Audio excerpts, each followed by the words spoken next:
इतनी हिम्मत किसमें है? वो उनकी अपनी मर्जी है, उनकी अपनी मर्जी है। एक बंदा बता दे कि नमाज अबू बकर ने पढ़ाई हो और अली नियत तोड़ के गए हो। वाह वाह। मुसल्ले पे उमर खड़े हो और अली ने रुख फेर दिया हो। वाह, कैसी नमाज होती थी। इमाम मुसल्ले पे बैठा है और पीछे अहले बैत के अफराद हैं। हसन पीछे हैं, हुसैन पीछे हैं, अब्बास पीछे हैं, हैदर पीछे हैं, मुसल्ले पे उमर है, नमाजें हो रही हैं। कितना दिल लगता होगा जब अबू बकर मुसल्ले पे बैठ के कहते होंगे अस्सलामु अलैका अय्युहन नबी। जब ये जुमले कहे जाते होंगे, खुदा की कसम मुझे बता तो सकी कि नबी के साथ आल का ख्याल आता होगा कि नहीं? वाला आल ही जब कहा जाता होगा तो हसन का ख्याल होगा कि नहीं? हुसैन का ख्याल होगा कि नहीं?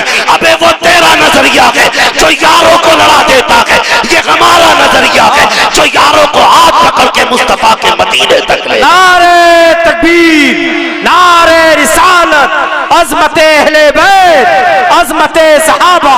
वाह वाह वाह। दिल के फफोले जल उठे सीने के दाग से, इस घर को आग लग गई घर के चिराग से। क्या कहने, क्या कहने। वाह वाह। हमने दीन को तोड़ मरोड़ के रखा। सही बताऊं, हजम करने तो सुने। हकीकत यह कि अहले बैत की अजमत क्या है, यह हमने हुजूर के सहाबा से सीखी है। हमने हुजूर के सहाबा से। वाह वाह। ये हुजूर के सहाबा ने सिखाया है।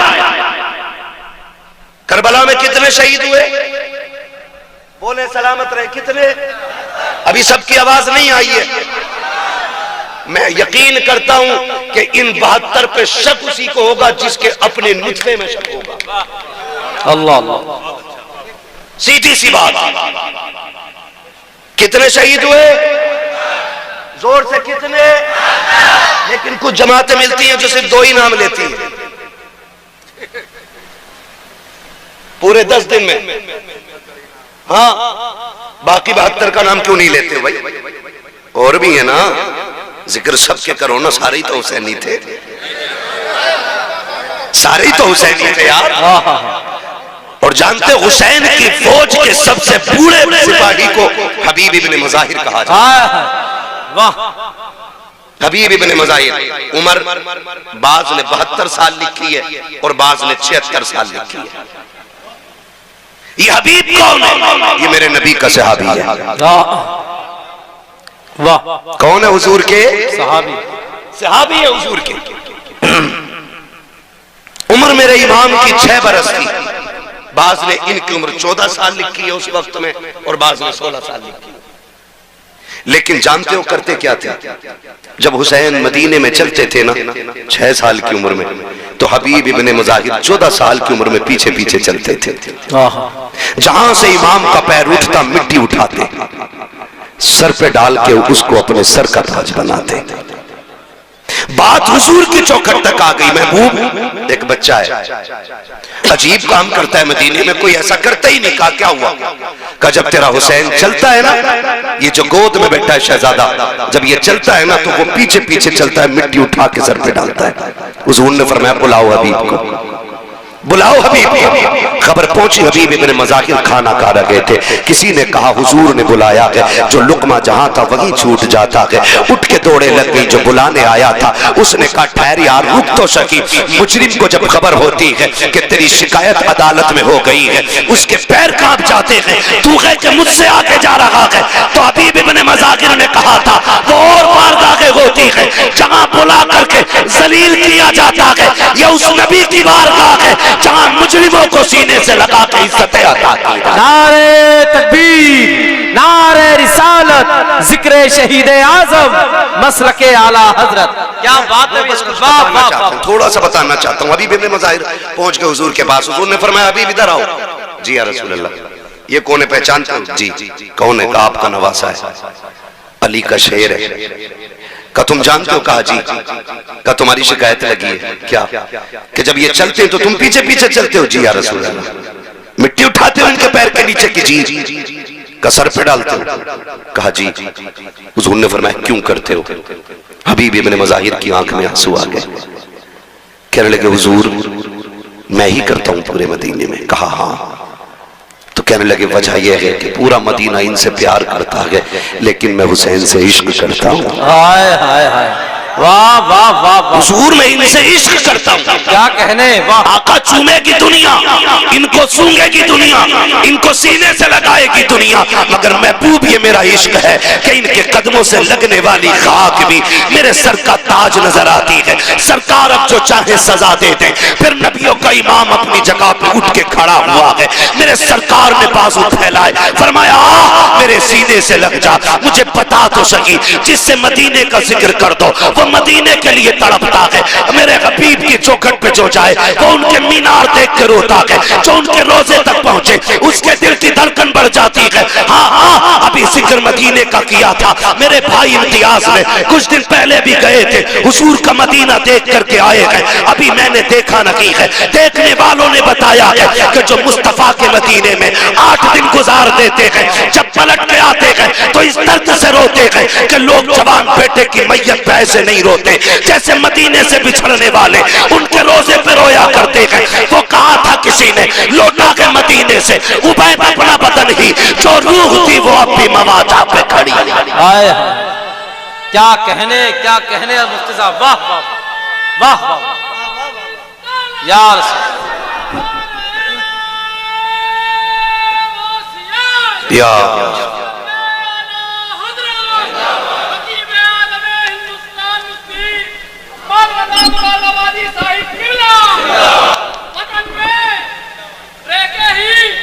खुद अपना ही घर अच्छा नहीं लगता, अरे बिछड़ के तुझसे देवानगर कुछ अच्छा नहीं लगता। क्या बात, तलाशे रिज़्क़ की मजबूरियां है सामने, वरना मदीने के सिवा कोई सब। हाय हाय, वाह, सलामत सलामत। मदीना शरीफ, मदीना शरीफ में उस पर हुजूर उठ के खड़े हो गए, फरमाया आ मेरे सीने से लग जा। हुजूर ने सीने से लगाया हबीब इब्ने मज़ाहिर को, फिर अपने एक हाथ में इमाम हुसैन का हाथ लिया, गौर से सुनिएगा, दूसरे हाथ में हबीब इब्ने मज़ाहिर का हाथ लिया और यूं मिला के कहा मालिक मैंने इन्हें मिला दिया है, तू कभी जुदा ना करना। ये मेरे हुजूर ने कहा था, मैंने इन्हें मिला दिया, तू कभी जुदा ना करना, क्या बात है, कभी जुदा ना करना। फिर ऐसी रीत निभाई है हबीब इब्ने मज़ाहिर ने। वो 76 साल का बूढ़ा हुसैन जब मदीने से मक्का चले, खत लिखा यार के नाम, हबीब मैं चल दिया हूं, दिल करे तो आ जाना, मक्का में मुलाकात होगी। मुअर्रिखीन ने लिखा हुसैन मक्का बाद में पहुंचे थे, 76 साल का बूढ़ा मक्के में पहले आ गया था। वाह वाह, ऐसी रीत निभाई है, ऐसी रीत निभाई है। मैंने अर्ज किया कि हुजूर के सहाबा का, हुजूर के अहले बैत का एहतराम हमने हुजूर के सहाबा से सीखा है। एक नाम ले दूं जिससे इब्लीस के माथे पे पसीना आता है, दुनिया उस नाम को उमर कहती है। वाह, क्या नाम है? उमर कौन है? आधी दुनिया का बादशाह, वाह, 22 लाख मुरब्बा मील का मालिक। जिस दिन हुजूर की मसनद खिलाफत पे उमर बैठा, शेर भी वहीं खड़ा है, बकरी भी वहीं खड़ी है, एक घाट में पानी पी रहे, लोग हैरत में थे ये तब्दीली कैसे आ गई, शेर बकरी को देख के छोड़ दे, हो ही नहीं सकता। कैसे? किसी ने कहा चुप हो जा, कुर्सी पे नबी का उमर बैठ गया है तवज्जो ना? मैं बताने लगा हूं हमने कैसे इश्क सीखा है, कैसे अदब सीखा है। का उमर बैठ गया है। अब शेर में ताकत नहीं जो बकरी को घूर के देख भी ले। हम तो खुल के कहते हैं यार, खुल के कहते हैं। किसी राजे महाराजे की कहानी पढ़ के हमारी कहानी का अंदाजा ना लगाना। कोई मुगलिया हाकिम हमारा आइडियल नहीं है। अकबर को पढ़ के इस्लाम ना समझना, अगर इस्लाम समझना है तो नबी के उमर को पढ़ना पड़ेगा। क्या कह रहे हैं? पता चलेगा इस्लाम क्या, क्या कह रहे हैं मुफ्ती साहब? फिर पता चलेगा इस्लाम क्या। एक जगह बकरी पानी पी रही है, उसी जगह शेर पानी पी रहा, 22 लाख मुरब्बा मील का मालिक। मैं अगर एक मोहल्ले का इलेक्शन जीत जाऊं, कलफ के कपड़े यूं कॉलर, जीता हुआ तो छोड़ो, जो दाएं बाएं गरम केतली की तरह घूमते हैं ना, उनके कपड़े चेंज हो जाते हैं। ठलुए लोग, उनके कपड़े पता नहीं है, थाना साहब के साथ रहता हूँ, थाना के साथ रहता हूँ। ये कंडीशन है। उमर वो है जो किसी की वोट से हाकिम नहीं बना, किसी की भीख से हाकिम नहीं बना। उमर वो है जिसका इंतखाब अबू बकर ने किया है, जिसकी खिलाफत में मुहर हैदर कर्रार ने लगाई है। वाह वाह वाह वाह। और छीनने का दावा करने वालों, माँ का दूध पिया है तो फिर खुल के बात सुनो। उमर वो है जो मस्जिद में बैठ के खुतबा दे रहा है, सामने शहजादे बैठे, अली भी मस्जिद में, हसनैन करीमैन खड़े हो गए। चाचा उमर उठो, ये मिंबर आपका नहीं है, मेरे नाना पाक का। वाह, ये बात कौन कह रहा है? शहजादे। वो कह किससे रहे? उमर से। आधी दुनिया के बादशाह से। उठ के खड़े हो गए, उठ के खड़े हो गए। पूरी जिंदगी झाड़ू लगाना तुम अपने यहाँ के नेता की बैठक में, और एक बार अपनी मर्जी की कह के देखना, कह कान पकड़ निकाले, एक वोट कह दे दिया, अब्बा बना लिया, ये कह देता बंद। अदब इसे कहते हैं। मिंबर पे मस्जिद भरी है, उमर खुतबे के बीच में है, शहजादों ने कहा उठ के खड़े हो जाइए, ये मिंबर आपका नहीं है, ये मिंबर मेरे नाना जान का है। उठ के खड़े हो गए शहजादे, क्या हुक्म है? कहा कि मिंबर किसका है? कहा आपके नाना का। कि आप खादिम किसके हो?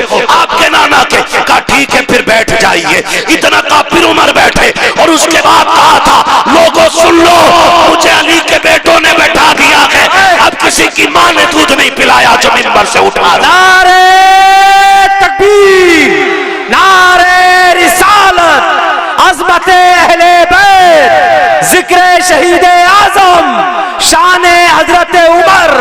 वाह वाह वाह वाह वाह। ये वो उमर है, आधी दुनिया का बादशाह उमर। वाह वाह। मैं बता रहा हूं इन्होंने हुजूर के सहाबा से प्यार कितना किया। क्या कहने है तवज्जो सारे लोगों की। शुक्र है अल्लाह ने सुन्नी बरेलवी बनाया है।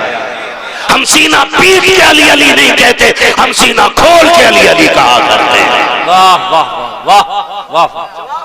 है तवज्जो सारे लोगों की। मैं बताऊं सहाबा ने कैसे अदब किया इन शहजादों का, कैसे अदब किया। अबू बकर सिद्दीक मस्जिद से निकले, जब अबू बकर सिद्दीक मस्जिद से निकले ना, तो शहजादे को कंधे पे उठा लिया। किसी ने कहा अमीरुल मोमिनीन हो, और आप बच्चों को कंधे पे उठा रहे, फरमाने लगे सुने, मैंने इनको हुजूर के कंधे पे बैठे देखा है, जिनको हुजूर ने कंधे पे बैठाया उनको अबू बकर ने कंधे पे बैठाया। सहाबा ने एहतराम किया अहले बैत का। हम भी सहाबा के साथ अहले बैत का एहतराम करते, और अहले बैत के साथ हुजूर के सहाबा का एहतराम करते। खुदारा सच्चे पक्के हुसैनी बनिए, वरना इतना लट फिरेगा कब्र में कोई बचाने वाला नसीब नहीं होगा। सीधी सी बात है, चापलूसी मुझे नहीं आती।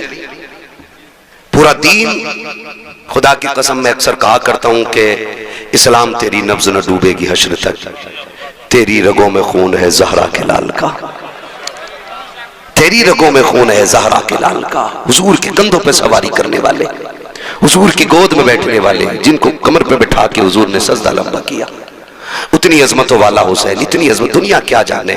समझे जरा हुसैनियत क्या है और समझने की कोशिश करें। खाली हुसैन हमारे नहीं, हसन भी हमारे हैं। वाह। हम खाली या हुसैन नहीं कहते, हम या हसन भी कहते हैं। वाह वाह। हसन भी हमारे हैं, और जिनके हैं वही बोले, बाकी उठ लें। नजराने की भी फिक्र नहीं है, उल्टे पैसे देके चला जाऊंगा। हाँ, दोनों नारे लगने चाहिए, या हसन या हसन, या हसन, हुसैन। और जोर से या हसन। सलामत रहे। हम हसन वाले भी हैं और हुसैन वाले भी। वाह। हुसैन वाले भी हैं। किताब सीधी पढ़ा करो, आदि नहीं। जितनी फजीलत में रिवायत है इमाम हुसैन की, वो सारी इमाम हसन के साथ है। वाह। हसन को छोड़ के, हाँ, हसन को छोड़ के कोई रिवायत नहीं है, कोई रिवायत नहीं है। नबी जब भी जिक्र करते हैं तो पहले बड़े का नाम लेते हैं, वाह, फिर छोटे का लेते हैं। है तवज्जो सारे लोगों की। कुश्ती हो रही, दोनों की कुश्ती। हुजूर कह रहे हैं हसन पकड़ो हुसैन की गर्दन, कमर में हाथ डालो, बाजू पकड़ो, इधर से पटको। पर्दे से सैयदा कायनात कहती है अब्बा जी हसन बड़ा है, हुसैन छोटा है। आप भी बड़े के साथ हो गए, आपको तो बच्चे के साथ होना चाहिए था। हुजूर के जुमले का, फातिमा सबर कर, अगर मैं हसन को दाव बता रहा हूं तो हुसैन भी अकेला नहीं है। कहा फिर? कहा मैं हसन को बता रहा हूं, हुसैन को मेरा जिब्रील बता रहा है। वाह वाह वाह वाह वाह, क्या कहने, वाह, अज़मतें देखें, इनकी शान देखें। वाह, किस ज़बान से हो बयाने इज़्ज़ो शाने अहले बैत, मदह खाने मुस्तफ़ा के, मदह खाने अहले बैत, बेइजाज़त जिनके घर जिब्रील भी आते नहीं, कद्र वाले जानते हैं कद्र शाने अहले बैत। अपना सौदा बेचकर बाजार सूना कर गए, कौन सी बस्ती बजाई खानदाने अहले बैत। बेअदब गुस्ताख नजदी को सुना दे हसन, क्यों कहा करते हैं सुन्नी दास्ताने आए। वाह वाह वाह वाह वाह, हसन भी शान वाला है, हुसैन भी शान वाला, हुसैन भी, जोर से हुसैन भी शान वाले हैं। एक हज करने जा रहा है तो जाने से पहले पूरा वीडियो, जाके भी पूरा वीडियो और आके फिर पूरा वीडियो। हसन हुसैन वो है जिन्होंने 25 हज पैदल किए हैं। बोलो यार सुभान अल्लाह। हाँ, 25 हज। मक्के और मदीने शरीफ का फासला कितना है? 350 किलोमीटर का फासला है। पैदल हज किए दोनों शहजादों ने। कितने? 25। अल्लाह इन शहजादों के सदक़े में हमें भी हुजूर के शहर की गलियां नसीब फरमा दे। 25 हज पैदल फरमाए। एक दिन हज के लिए जा रहे हैं दोनों भाई। कितना प्यार दोनों में था, माफ कीजिएगा, आज तो रत्ती भर जमीन का मसला आ जाए ना, भाई भाई के गले पर रख देता है, कान पर रख के कहता कर साइन, वरना अदालत है, कचहरियां जाके देखो, आज भाई भाई के खिलाफ मुकदमा करने पर डटा हुआ है। और इन दोनों भाइयों का प्यार आप जानते हो। हसनैन करीमैन में किसी बात को लेकर अनबन हो गई, ना इत्तेफाकी गुफ्तगू बंद हो गई। इमाम हुसैन ने खत लिखा हसन के पास, भैया जी खत में लिखा है कि नाना ने फरमाया मोमिन को एक दूसरे से 3 दिन से ज्यादा नाराज नहीं रहना चाहिए। 3 दिन हो गए, इसलिए आप आइए और आके मुझे सलाम कीजिए। किसने कहा ये? हुसैन, इमाम हुसैन ने। किससे? इमाम हसन से। बड़ा कौन है? कौन है बड़ा? इमाम हसन। इमाम हसन बड़े और बुला रहे छोटे वाले। खत पहुंचा, वहां भी ऐट अकड़ नहीं थी। भाई ने खत लिखा, पढ़ा, दौड़ गए, सलाम किया करके, दुआ सलाम हो गई, बैठ गए। कहने लगे हुसैन एक बात बताऊं ना? कहा क्या? मैं बड़ा था, तुम छोटे थे, तुम भी तो आ सकते थे ना मुझे सलाम करने। मुस्कुरा के देख के कह रहे हैं नाना ने फरमाया जो रूठे हुए भाई को पहले सलाम करेगा वो जन्नत में पहले दाखिल होगा। वाह वाह वाह वाह, आप बड़े तो मैं चाहता हूं कि मुझसे पहले आप जन्नत में दाखिल। क्या बात है, ये उनका आपस में प्यार है। और यहाँ होशियार रहा करो ठलुए चाय पीने वालों से। ये चाय भी पीते हैं, जहर भी घोलते हैं। कहते हैं वो क्या हो गया भाई तुम्हारे बड़े से? वो कह रहे अरे यार क्या, वो इनने मैल उठा के मेरे में रख दी। तो कह रहा कमजोर थोड़ी हो, वकील का नंबर मैं दूं, मेरी पहचान है फला दरोगा से। ये दलाल होते हैं, दलाल। पावर नहीं होती, मैं इन्हें नेता नहीं मानता हूं, ये दलाल होते।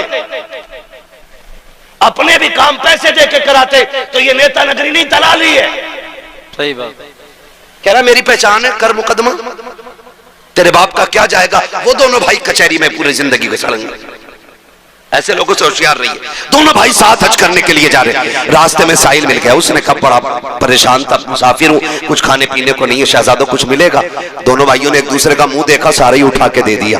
कहा अपने लिए कुछ नहीं रखोगे? कहा हमारे घर की रीत ये है कि खुद तो फाके रहे, गैरों को खिला देते हैं, ऐसे होते हैं मोहम्मद के घर आने वाले। वाह वाह, सारा ही उठा के दे दिया। फिर सफर, अब सफर तो दोनों इंसान है, भूख तो इन्हें भी लगनी है ना। जब भूख लगी तो कहते हैं हसन, इमाम हसन से कहते हैं हुसैन भैया, नहीं नुकसान देगी वो हवा। कहा भैया भूख लगी है। कहा आगे चलो देखते। एक पुरानी झोंपड़ी दिखाई दी। इमाम हसन कहते हैं हुसैन, कहा जी भैया। कहा अंदर जाके देखो कोई है क्या। अंदर गए, एक बूढ़ी निकली। माई? कहा हाँ। कहा कुछ है? कहा क्यों? कहा कि हम परदेसी है, भूख लगी है, कुछ दे दो। उसने कहा बस एक प्याला दूध है। कहो तो ला दूं? फरमाया ले आइए। प्याला आया ना, इमाम हुसैन ने उठाया, कहा पहले हसन आप पियो, आप बड़े हो, पहले हक आपका है। पहले इमाम हसन को इमाम हुसैन ने आधा प्याला पिया। आधा प्याला पी के आधा उन्होंने इमाम हुसैन को दे दिया। जब पी के दूध जाने लगे, बुढ़िया ने कहा शहजादा रुको ना, इतने हसीन चेहरे मेरी नजर ने आज तक देखे ही नहीं। क्या कहने, जरा पता तो बता के जाओ किस माँ के लाल हो तुम, कहाँ के रहने वाले हो? कहा माँ क्या करेगी? कहा जी करेगा तो मिलने आ जाऊंगी। अल्लाह अल्लाह। फरमाने लगे फिर नाम ना पूछ, कभी मिलने का इरादा हो तो नबी की चौखट पे आ जाना। वाह वाह, पता भी देखो शहजादों का कितना अजीम। वाह वाह, का कभी मिलना हो तो नबी की चौखट पे आ जाना, वही मुलाकात हो जाएगी। तारीख गवाह है, कुछ दिन बीत गए, एक दिन यही बूढ़ी मदीने शरीफ की गलियों में टहल लगी है। इमाम हुसैन की निगाह पड़ गई, पहचान गई ये तो वही है ना जिसने दूध पिलाया था। जाके कहते माँ मेरी मेहमान नहीं बन जाती। बूढ़ी ने हाथ रखा, देख के कहने लगी शहजादे अरे मैं तो तुझे जानती नहीं, तू है कौन, क्यों लेके जा रहा है? कहा अम्मा तेरी मेहरबानी, मेरी मेहमान बन जा। 3 दिन तक इमाम हुसैन खिदमत करते रहे। जब 3 दिन के बाद जाने लगी, आपने 1000 दिरहम दिए, 1000 बकरियां दी। कहा शहजादे ये क्या कर रहे हो? कहा कि हम मेहमानों की इसी तरह इज्जत किया करते हैं। जब बूढ़ी जाने लगी, कहा इतनी बकरियां कैसे लेके जाऊंगी? आप कहते अम्मा अभी तो ये हुसैन का हिस्सा है, हसन का हिस्सा बाकी है। ये कह के इमाम हसन के दरवाजे पे लाए और कहा भैया देखो कौन आया है। इमाम हसन बाहर निकले, दरवाजा खोला, बूढ़ी को देखकर पहचान गए। कहा हुसैन तुमने क्या दिया है? कहा 1000 बकरियां, 1000 दिरहम। आप कहते मैं बड़ा हूं, आपने 1500 बकरियां दी, 1500 दिरहम, 2500 बकरियां, 2500 दिरहम। बूढ़ी कहने लगी बच्चों लेके कैसे जाऊंगी? फरमाया परेशान ना हो, शहर के बाहर तक हम छोड़ के आएंगे।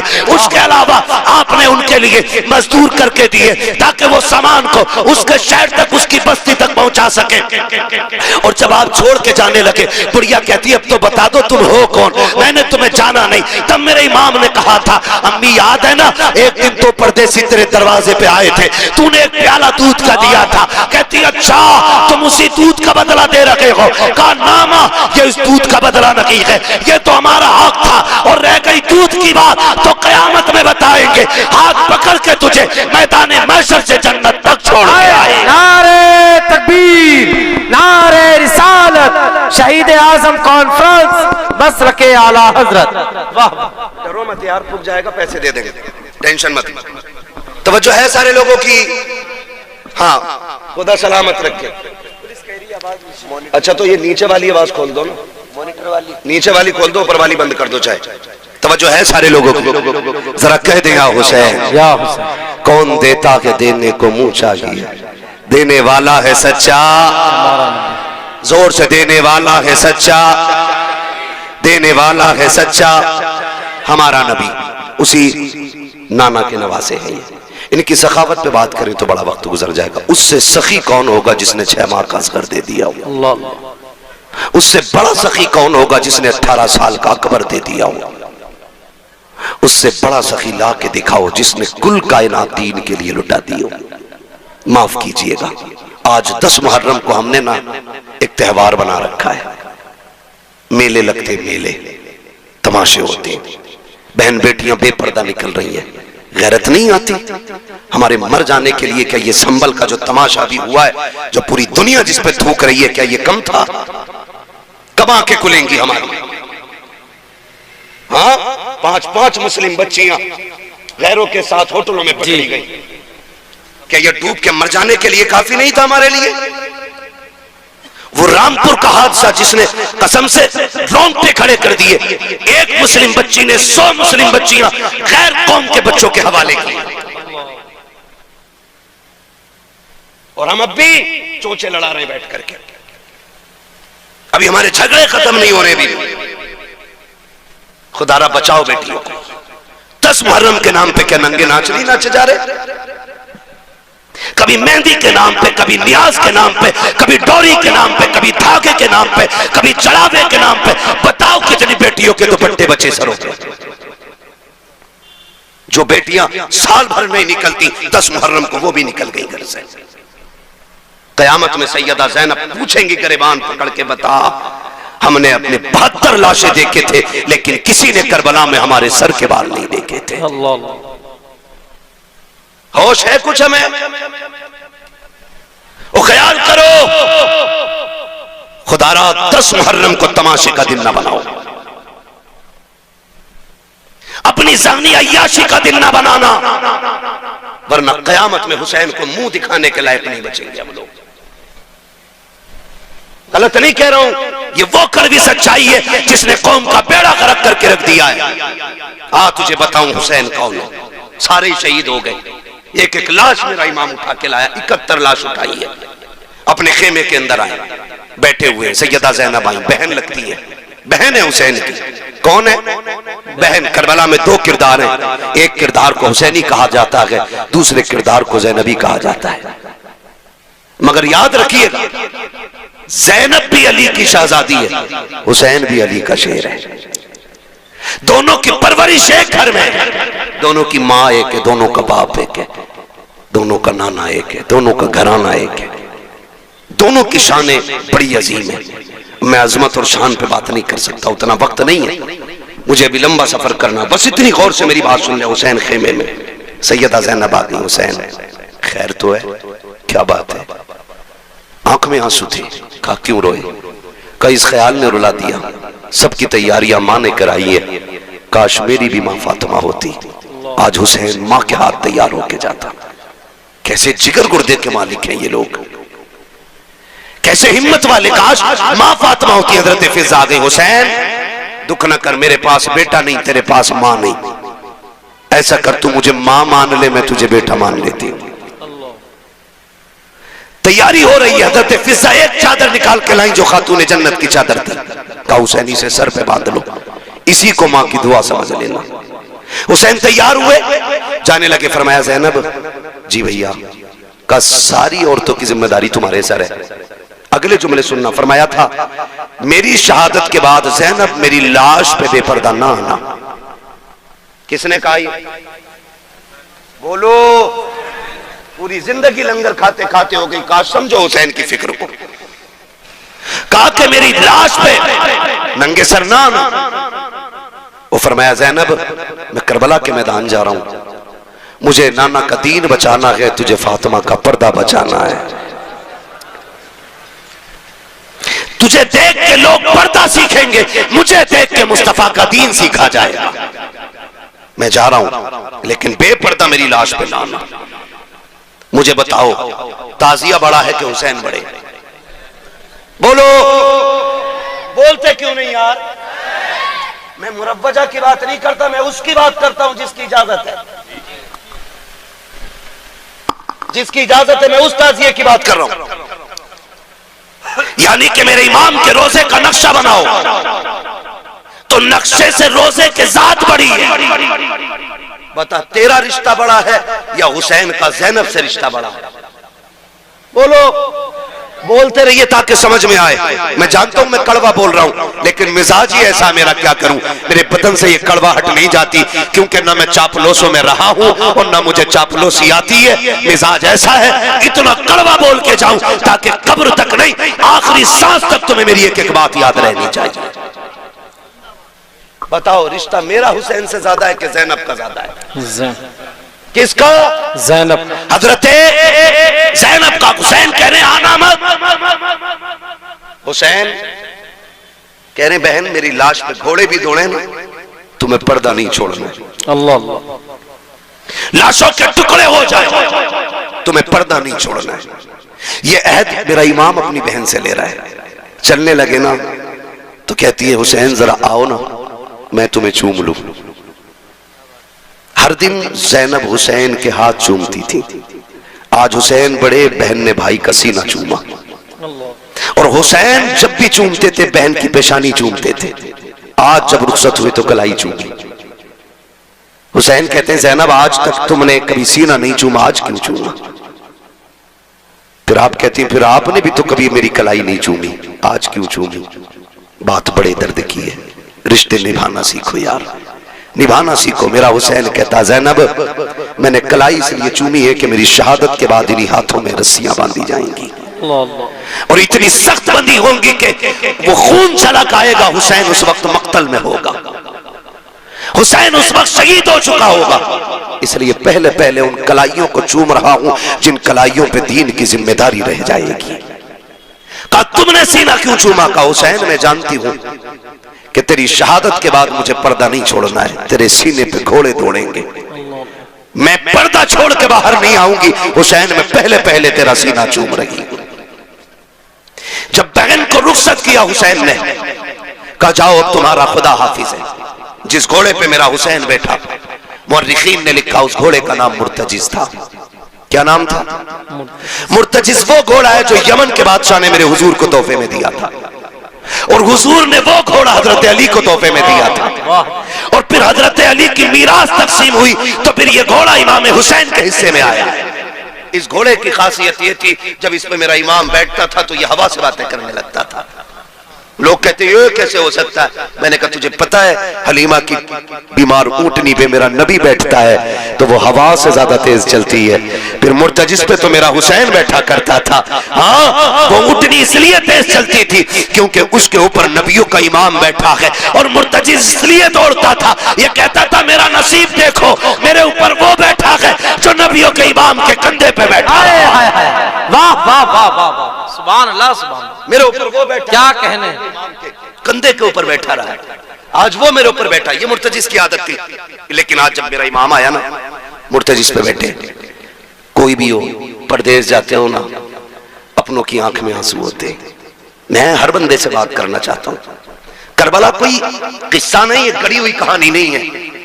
करबला लहू से वो लिखी हुई कहानी है कि जिसकी मोहब्बत में क़यामत तक भी रोया जाए तो उनकी कुर्बानियों का बदला नहीं हो सकता है। ये बात कान खोल के एक एक बंदा सुन ले।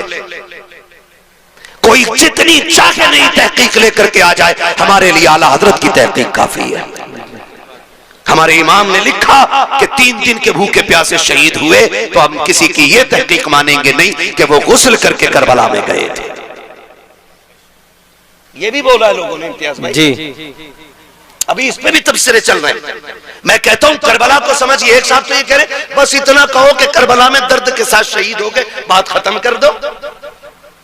मैंने खुल के कहा था तेरे बाप का एक्सीडेंट हो जाए तो तेरी 7 पुश्तें बताती हैं, एक्सीडेंट हुआ तो सर दीवार में पहले लगा था, बाद में गोनी लगी थी, फिर घुटना लगा, फिर नाक लगी, फिर दांत निकले, फिर जब सीधा किया तो सीना फटा हुआ था। मैंने कहा तेरा हादसे में मरता है तो तू उसकी बातें ऐसे बताता है। हुसैन ने तो एक एक गिन के दीन के लिए दिया है, और हंस हंस के दिया है, मुस्कुरा के दिया है। हम उनकी शहादत बयान करते गए तो कलेजों में पानी क्यों हो जाया करता है। सुन जरा, मेरा इमाम करबला के मैदान में जा रहा है, मुर्तजिस के ऊपर हुसैन सवार हुआ है। आपने जल्दी से लगाम खींची है क्योंकि देख रहे थे उम्मे रुबाब, शहरबानो, उम्मे लैला, ये सारी खवातीन दरवाजे पे है। शहरबानो भी पर्दे की ओर से देख रही है। हुसैन ये चाहते थे जल्दी कर मुर्तजिस, कहीं ऐसा ना हो सब्र के बंधन टूट जाएं, लोगों की चीखें निकल जाएं, जितना जल्दी हो सके मुझे इनके बीच से करबला के मैदान में ले चल। आपने जैसी एड़ लगाई है, घोड़ा आगे नहीं बढ़ा है, 1 नहीं 2 नहीं, यहां तक लिखा गया है कि 13 मर्तबा मेरे हुसैन ने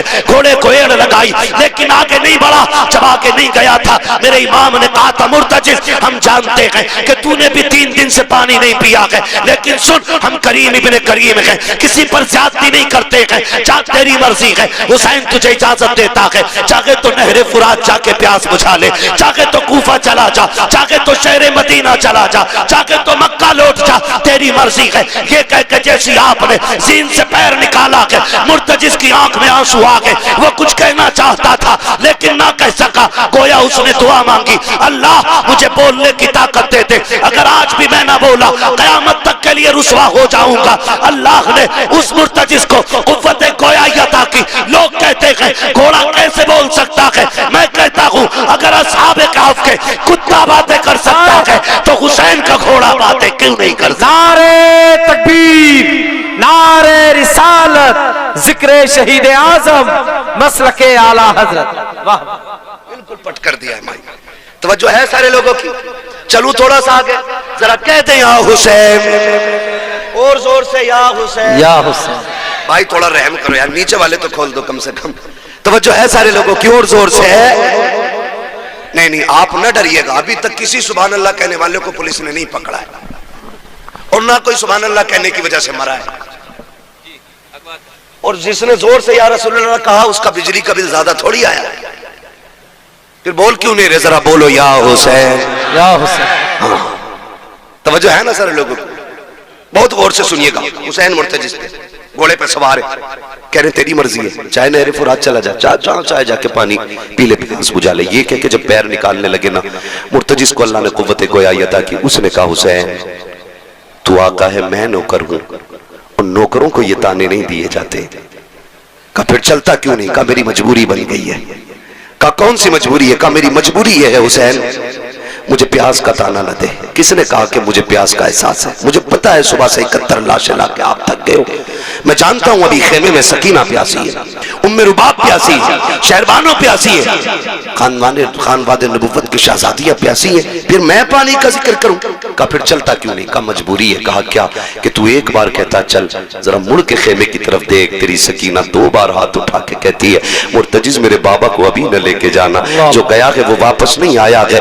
बेटियों के प्यार बड़े निराले होते हैं, तुझे क्या पता सकीना का रिश्ता हुसैन से क्या है? तू क्या जाने हुसैन ने किस दर्द के साथ बेटी को रुखसत किया होगा। हाँ आप कभी परदेश जाते हो तो देखना, खुदा की कसम अभी इम्तियाज भाई आए, बाहर से आए थे, मैंने देखा गोद में बच्चे को लिए घूम रहे। मैं सोचने लग गया कि थके हैं, बाहर से सफर करके आए, बच्चे को गोद में उठा लिया। मैं आपसे बताऊं खुदा की कसम, मैं नहीं जानता था, मैं नहीं जानता हूं कि बेटियों के रिश्तों में कितना दर्द होता है, लेकिन मुझे इतना पता है आज भी मैं निकलने लगा, मेरी बेटी ने मुझसे कहा था अब्बू कहां जा रहे हो? मैंने कहा जलसे में। कहा अभी तो आए हो फिर जाने लग गए हो? कहा मैं तुमसे बात नहीं करूंगी, तुम मेरे पास नहीं रहते हो, वक्त नहीं गुजारते हो। खुदा की कसम बेटियों के रिश्ते बड़े अजीब होते हैं। हुसैन की सकीना की तरफ मुर्तजिज ने कहा था हुसैन माफ कर दे, तुम एक बार कहते हो चल सकीना, 2 बार कहती है मुर्तजिज अभी मेरे बाप को लेके न जाना, जो गया के वापस नहीं आना है। आज आखिरी बार मुझे बाबा से जी भर के प्यार करना है। ये बेटियां होती है। मेरे हुसैन ने मुड़ के खेमे की तरफ देखा। एक रिवायत में 4 साल उम्र हजरत सकीना की है, दूसरी रिवायत में 7 साल है। अगर 7 साल भी रिवायत ले ली जाए तो कितने बड़े बच्चे 7 साल के होते हैं। बेटियों के रिश्ते को समझो। मेरे हुसैन ने मुड़ के खेमे की तरफ देखा, बेटी ने इशारा करके कहा बाबा एक बार आ जा, एक बार आके सीने से लगा जा, जानती हूं मैं आज के बाद तेरा सीना नहीं मिलेगा। जब इतना कहा है मेरे हुसैन ने सवारी मोड़ी हजरत सकीना के खेमे की तरफ। आज दिल कह रहा था हुसैन जी भर के सकीना से प्यार करना है, इसलिए कि आज के बाद सकीना नहीं मिलेगी। सकीना वो है जो हुसैन के गले का तावीज है। बेटियां आप जानते हो हमारे मुआशरे में सुधार पैदा हो, ये नहीं कि रात भर कूदे फांदे और सुबह किसी ने पूछा रात कैसा रहा भाई जलसा, बोले मजा आ गया। सुना क्या सुना था जलसे में कि ये याद नहीं रहा। इस तरह के जलसों से कोई फायदा जमीनी तौर पे होने वाला नहीं है।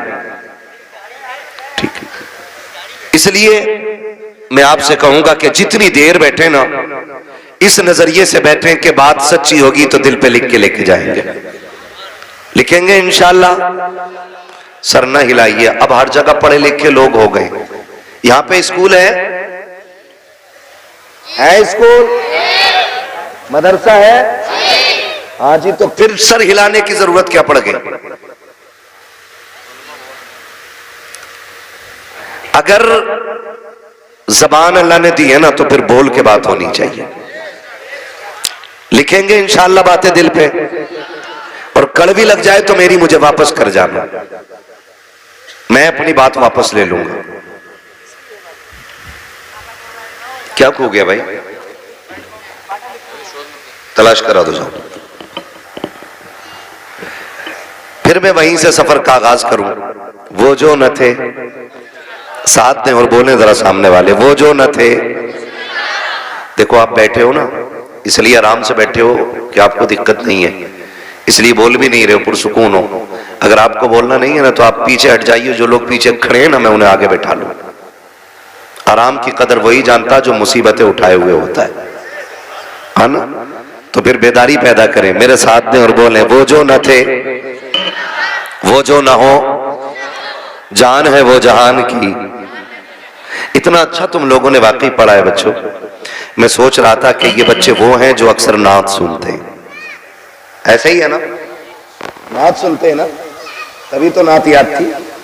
अल्लाह इन बच्चों के माँ बाप को सलामत रखे जिन्होंने अपने बच्चों की परवरिश इस तरह की है कि वो हुजूर की नात बराबर पढ़ना जानते हैं। खुदा आप लोगों की उम्रों में बरकत अता करे, आपके माँ बाप की उम्र में बरकत अता करे।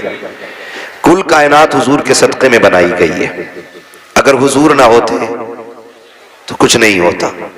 ये सांसें, धड़कनें, आंखें, दिमाग की रफ्तार, वजूद, ताकत सारी हुजूर के सदक़े में। आला हज़रत फरमाते हैं जमीन व जमा, मकीन व मका, चुनीन व चुना, बने दो जहां, दहन में ज़बा, बदन में है जा। हम आए यहाँ, उठे भी वहां, सबा वो चले कि बाग फले, वो फूल खिले कि दिन हो भले, लिवा के तले सना में खुले, रजा की ज़बा, रजा की ज़बा तुम्हारे लिए। हुजूर आए तो कायनात मुस्कुराने लगी, हुजूर आए तो जीने का उसूल मिला, हुजूर आए तो बेटियों को जीने का हक मिला। हुजूर की विलादत का महीना चल रहा है, हर तरफ झंडे ही झंडे नजर आ रहे हैं, हर तरफ रोशनी रोशनी नजर आ रही है। मैं तो कहता हूं कि जब हम लोग सफर करते हैं ना और किसी गांव की मस्जिद के मीनार पे झंडा नजर आता है ना, तो ऐसा लगता है यह गांव हुजूर के आशिकों का गांव है। और जहां मस्जिदें होती हैं लेकिन झंडा नहीं होता ना, तो हम समझ जाते हैं कि ये इब्लीस के औलाद की गांव मस्जिद। समझ रहे ना, बातें होती हैं, लोग बातें करते हैं कि जी झंडे क्यों, दुपट्टे ही बना देते, कपड़ा जितना झंडे में लगाया इतना दुपट्टे में लगा देते। हम तो खुल के कहते हैं तू गरीब बच्चियों की लिस्ट लेके आ, खुदा की कसम हम सुन्नी बरेली वाले लोग हैं, हम झंडे भी बराबर लगाएंगे, दुपट्टे भी बराबर बांट के दिखाएंगे, है ना। खाली मुस्कुरा रहे, बोल दो सुभान अल्लाह भाई। हाँ, घुटने छोड़ दो, इस उम्र में घुटने पकड़ोगे, बुढ़ापे में कौन तुम्हें पकड़ेगा। अल्लाह सलामत रखे। 3 बजे तक पबजी खेल लिया और 11 बजे पैर सीधे नहीं पड़ रहे। हाँ, 11 बजे तक पैर सीधे नहीं पड़ रहे। फिर कह रहा देखियो मौलाना, नबज बड़ी ठंडी चल रही है। शुक्र कर चल रही है, हाँ शुक्र करो चल रही है। हमारी कौम 3 बजे तक जाग रही है। कितने बजे तक? 3 बजे तक। उठती कितने बजे? 10 बजे, 11 बजे, 12 बजे। दुकानदार 10 बजे जाग रहा है। मैं कभी कभी सोचता हूं कि जिस कौम को फजर में उठना था वो 11 बजे उठ रही है, और जो 10 बजे उठते थे अब वो फजर में उठना शुरू हो गए। और हमारी कौम फिर पीर ढूंढती है ऐसा कि जो डोरियां बांटता भी हो, डोरियां बेचता भी हो। हाँ, तावीज वाला ढूंढते हैं, कह रहे बरकत नहीं हो रही, तो पीर साहब भी ठेका लिए बैठा बरकत का। ऐसे उठावे चादर और 3 कागज निकालता, ये ले, ये चपकाना ऊपर जहां तेरा सर के ऊपर कोई दीवार है, और ये वाला लगाना गले पे, हाँ, और ये वाला बांध ले बाजू में। ये कंडीशन हमारी कौम की है। अब एक गले में लगा पड़ा है, एक दीवार पे लगा पड़ा है, एक बाजू में लटका पड़ा है, दौड़ लगा रखी है इधर से उधर, इधर से उधर, फिर भी बरकत नहीं हो रही है। कह रहा लग रहा है तावीज में असर नहीं है। नहीं मेरे लाल, बात तावीज की नहीं है। तावीज तो बहुत असर करता है, मगर एक शर्त है, देने वाला मुफ्ती आजम जैसा होना चाहिए।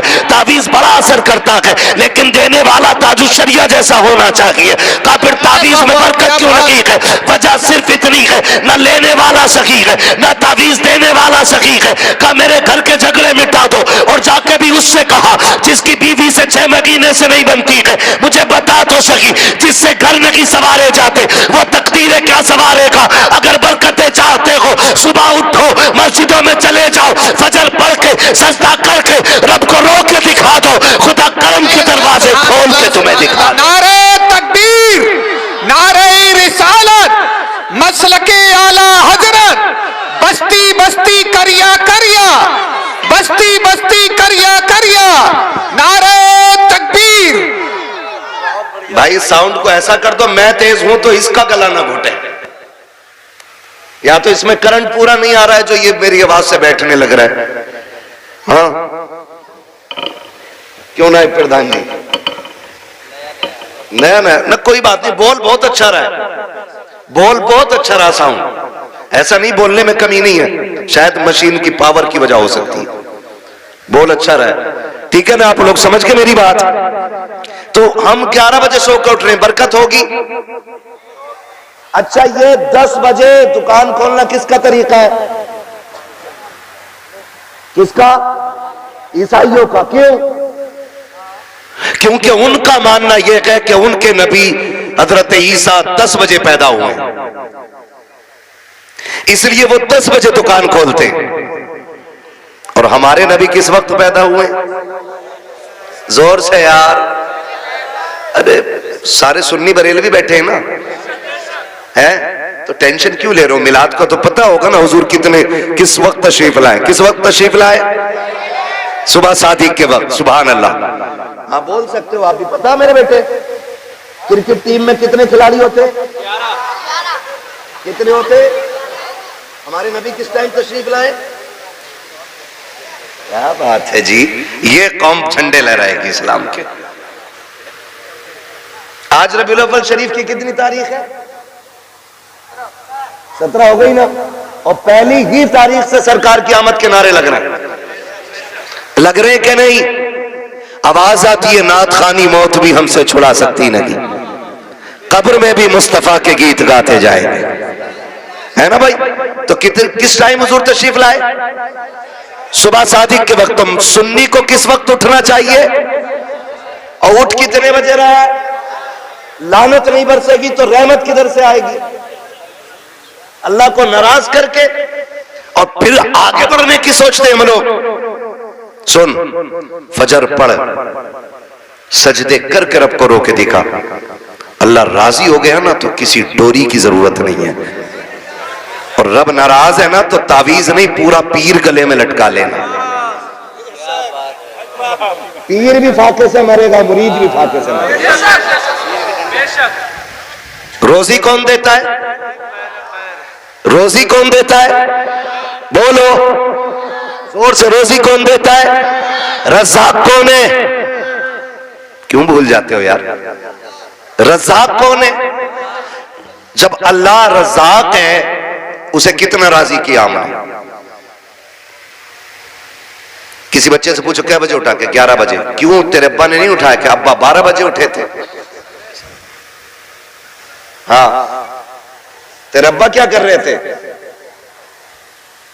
कि यह है कि मैं थोड़ा कम खेलता हूं पबजी, अब्बा थोड़ी देर ज्यादा खेलते हैं। ये कंडीशन हमारे घरों की है। हम अपने इन रवैयों को दुरुस्त करें। नौजवानों, सोया भी जल्दी करो, उठा भी जल्दी करो। और मैं तो ये कहना चाहता हूं कि जलसे भी ऐसे वक्त पे मुकम्मल कर लो कि एक नींद निकाल के फजर की नमाज मिल जाया करे, वरना कोई नतीजा नहीं है। 3 बजे तक वही नारे लगते रहे, नाचते रहे बैठ करके, और फजर में टांगे फैला के सोते रहे। इससे कोई नतीजा नहीं है। मजा तब है कि आप 1 बजे जलसा मुकम्मल कर लो और उठ के फजर पढ़ के हलाल रोजी तलाश करने निकल जाओ। खुदा की कसम, काबे वाला भी राजी हो जाएगा, मदीने वाला भी राजी हो जाएगा। पीर मैंने बहुत देखे, बहुत पीर देखे मैंने। एक पीर ताजुल शरिया जैसा भी देखा है। मैं आपको बताऊं, रिस्क हलाल बड़ी चीज है। रिस्क हलाल बड़ी चीज है। जब जायज तरीके से पैसा नहीं कमा पाते लोग ना, तो फिर हराम की तरफ जाने लगते हैं। किधर जाते हैं फिर? हराम की तरफ। आजकल तो ऑनलाइन भी जुआ खेला जाता है। सट्टा लगता है क्या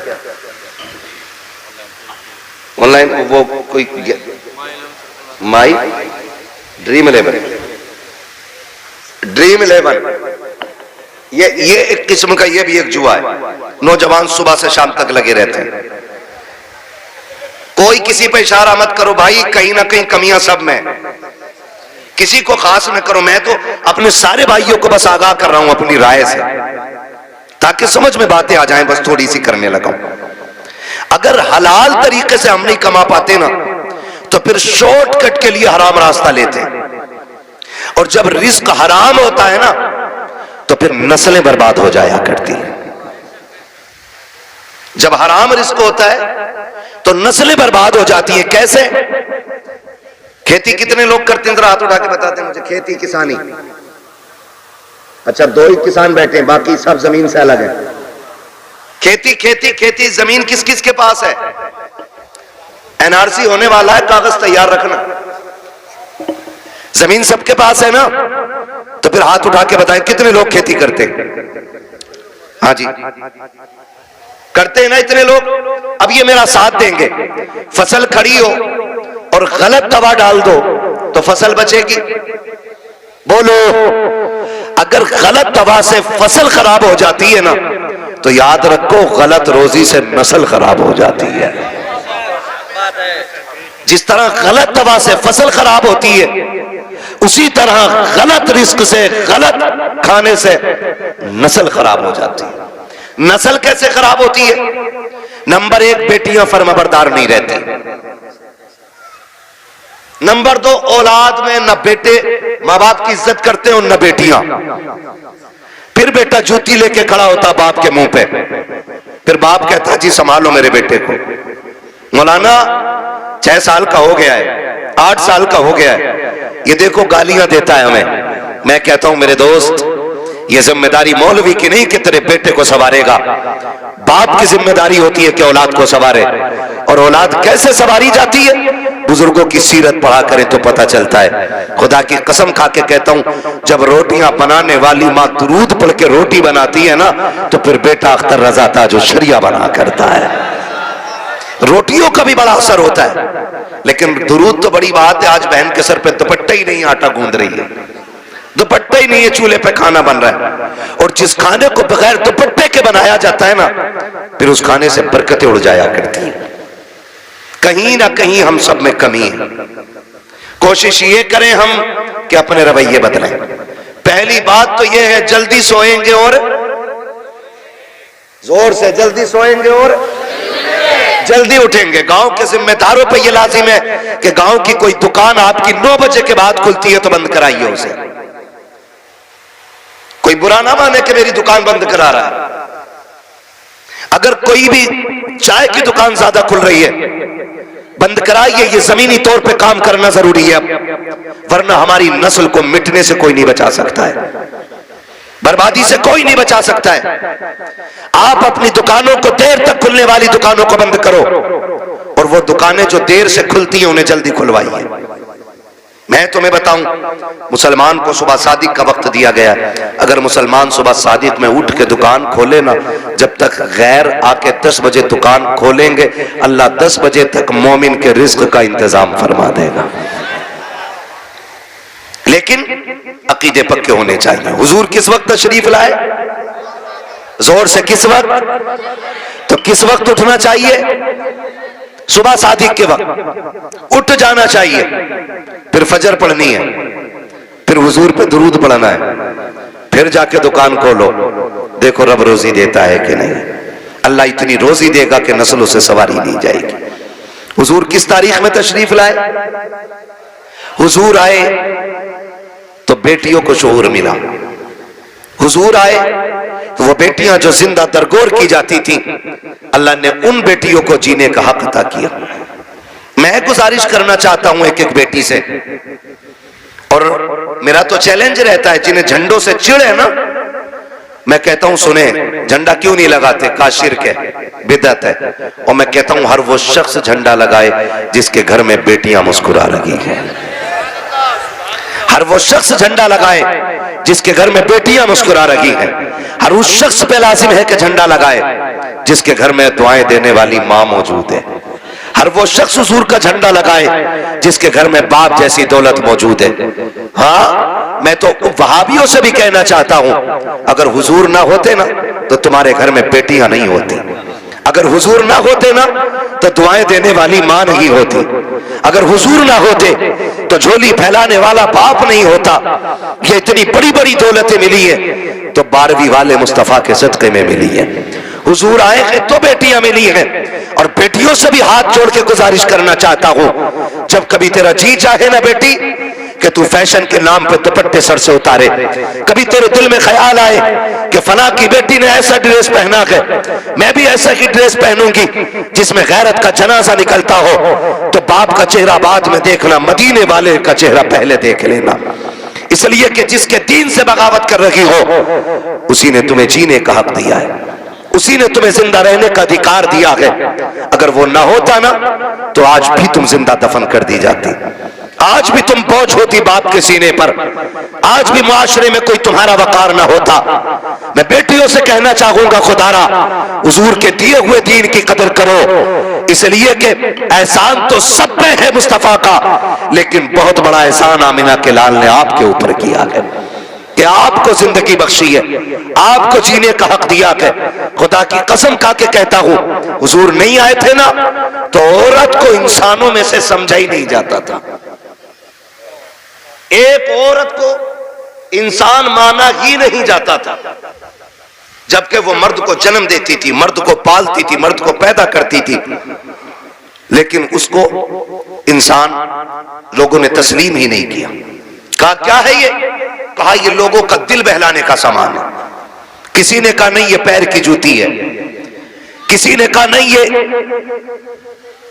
घरों की रौनक नहीं, ये इंसान के लिए खिलौना है।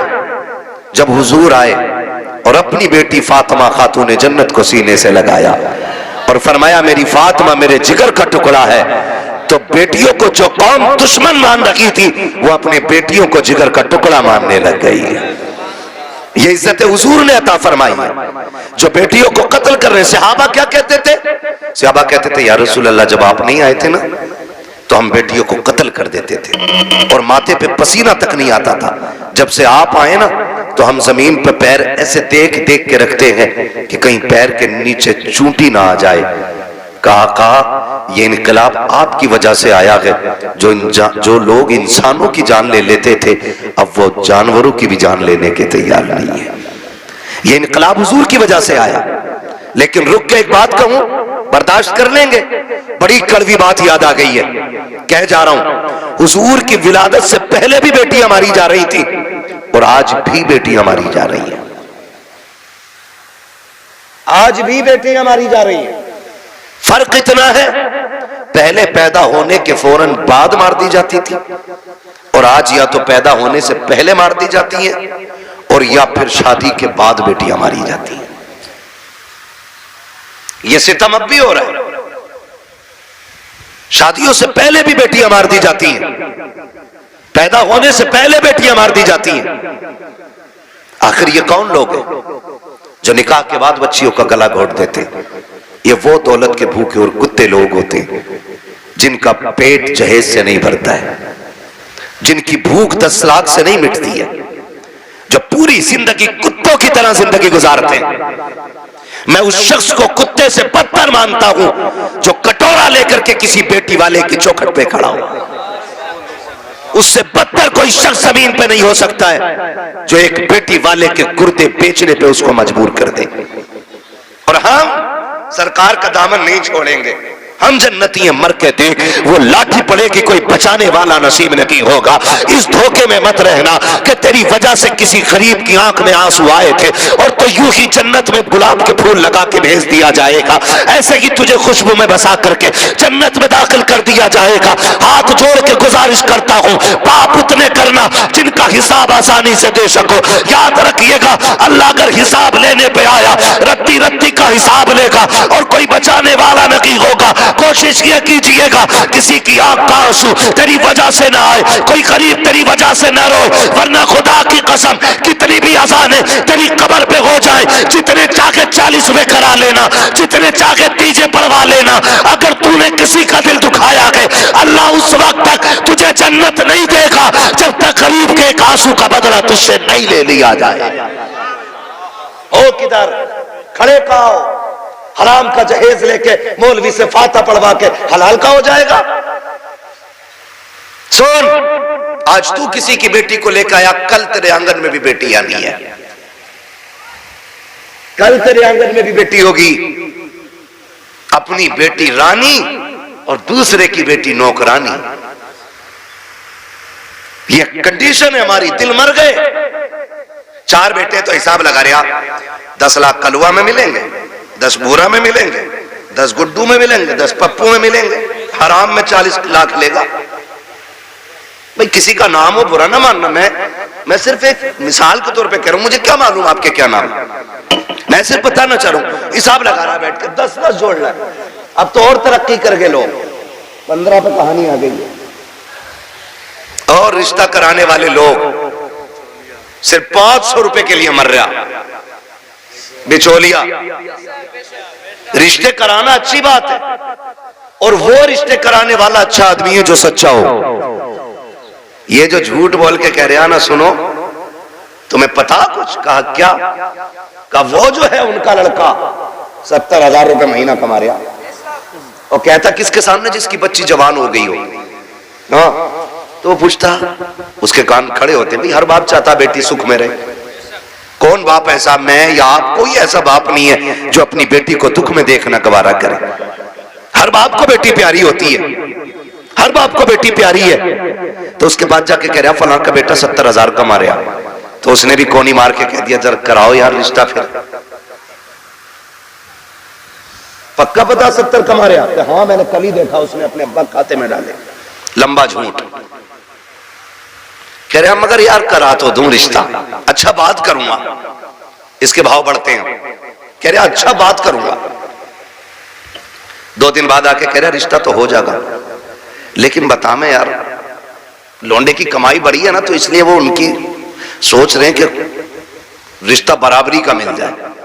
अब बेटी वाला समझ जाता बराबरी का मतलब यह है कि ये हराम का खाना चाह रहा। कह रहा क्या मतलब? क्या दे दोगे तुम? क्यों? वो लड़की वाला कहता 70 कमा रहा तो 15 दे देंगे। कह रहा लो 15 तो उसको फला गांव से मिल लेते, उन्होंने 15 पे काम आनी है, और बढ़ाओ कुछ। 20 लाख पे रिश्ता तय, 20 लाख पे रिश्ता तय। जब रिश्ता हो गया, शादी हो गई ना, तो झगड़ा हो रहा कि समझाओ ये कुछ करता ही नहीं। यार ये तो 70 कमा रहा था, अब क्यों नहीं करता है? कब? वो तो इसलिए झूठ बोला था ताकि रिश्ता बराबरी का मिल जाए। फिर अब जब वो बात खुल के आती है तो फिर तलाकें होती हैं। तेरे बेटे का तो कुछ नहीं जाएगा, लेकिन जिस बेटी को एक बार तलाक हो जाती है ना, उस बेटी की जिंदगी पे बहुत बड़ा दाग लग जाता है, बहुत बड़ा दाग।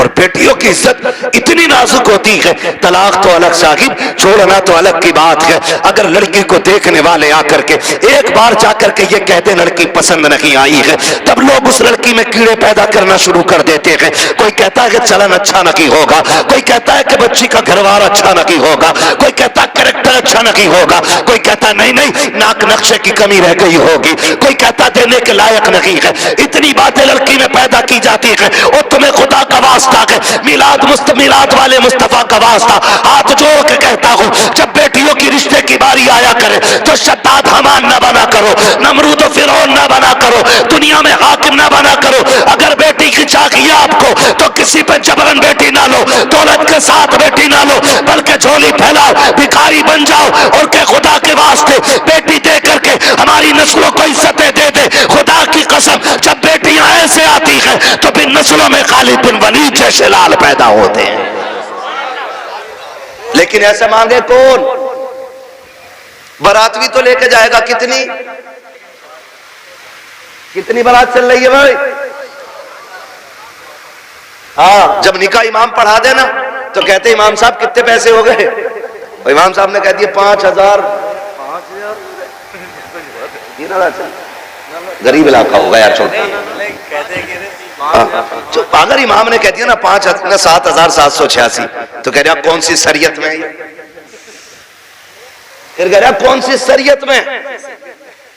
अब तुझे शरीयत याद आई? तेरा बाप जो हराम के खाने खिलाने के ये 300-400 लोग लेके आया, ये तेरे बाप की लाल किताब में लिखे? बेटियां मुर्तद हो रही हैं, जहर खा रही हैं तुम्हारे इन पापों की बुनियाद पर। बारात का इस्लाम में कोई तसव्वुर ही नहीं है,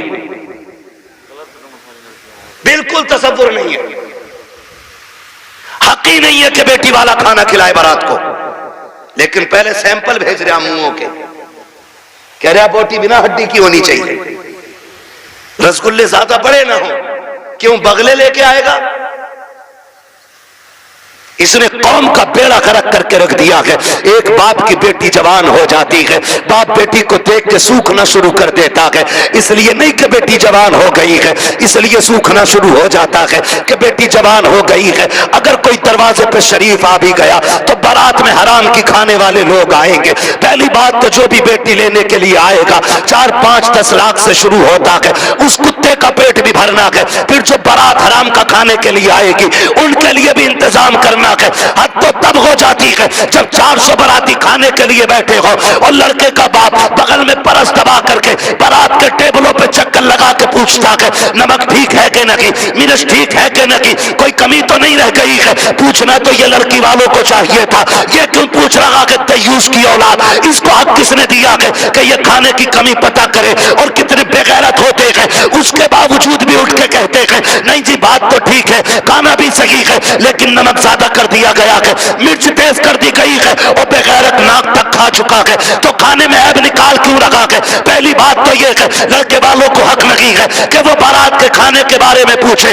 और फिर ये कहे खाना कैसा है। सुन बेगैरत सुन, जब तुझे लगे कि तेरी बारात हराम के लुक में तोड़ लगी है तो कोने में झांक के देखना, उसी पिंडाल के किसी कोने में लड़की का बाप सहमा हुआ होगा, गर्दन झुकी होगी, बगल में हाथ होंगे, आंखों में नमी होगी, कभी बारात देखता होगा, कभी आसमान को देखता होगा, कहेगा मालिक आज लाज बचा लेना, अगर एक बाराती फाके से चला गया मेरी बेटी को पूरी जिंदगी ताना दिया जाएगा।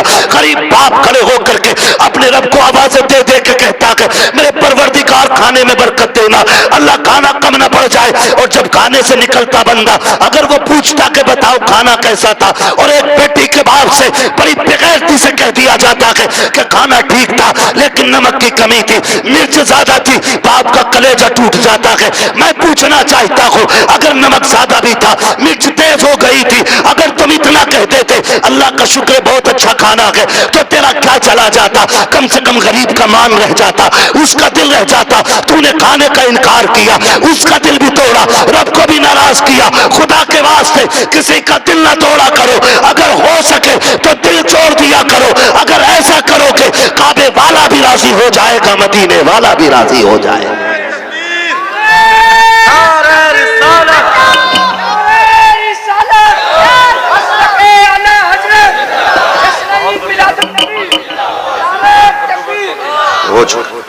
तवज्जो है सारे लोगों की, जरा कह दे या रसूल अल्लाह, खाली जलसे करने से कुछ नहीं होने वाला। तुम्हारी बेटियां मुर्तद हो जाएं, भाग जाएं गैर के साथ और तू तस्वीर लेके बैठा रहे, इस्लाम इसकी इजाजत नहीं देता है, इस्लाम इसकी इजाजत नहीं देता है। हर वो रास्ता बंद करो जो हमारी बेटियों को मुर्तद होने पे मजबूर कर रहा है। फला की गई हमारी थोड़ी गई ना, एक की गई तो सबकी चली गई। हो कहां पे तुम्हें पता है? सोशल मीडिया चेक करो, लड़कियों से कलमा पढ़वाते हो, मुसलमान की प्रूफ क्या है? सूरह इखलास पढ़ रही है बच्ची, तो बताना मकसद ये नहीं होता है कि अब्दुल रशीद की बेटी है देखो कलमा पढ़ रही है, वो ये बताना चाहते हैं मोहम्मद अरबी की दीन का कलमा पढ़ने वाली हमारे धर्म में आई है। हिसाब देना पड़ेगा कयामत में इसका कि तेरे दरवाजे पे दौलत रख के घुन गई और गरीब की बेटी मजहब छोड़ के चली गई, तूने दीन के लिए क्या किया था?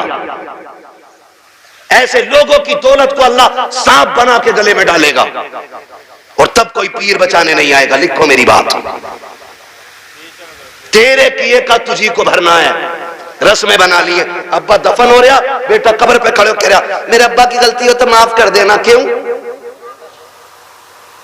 तू कौन होता माफी मांगने वाला? गलती बाप ने की थी, माफी बाप को मांगनी चाहिए।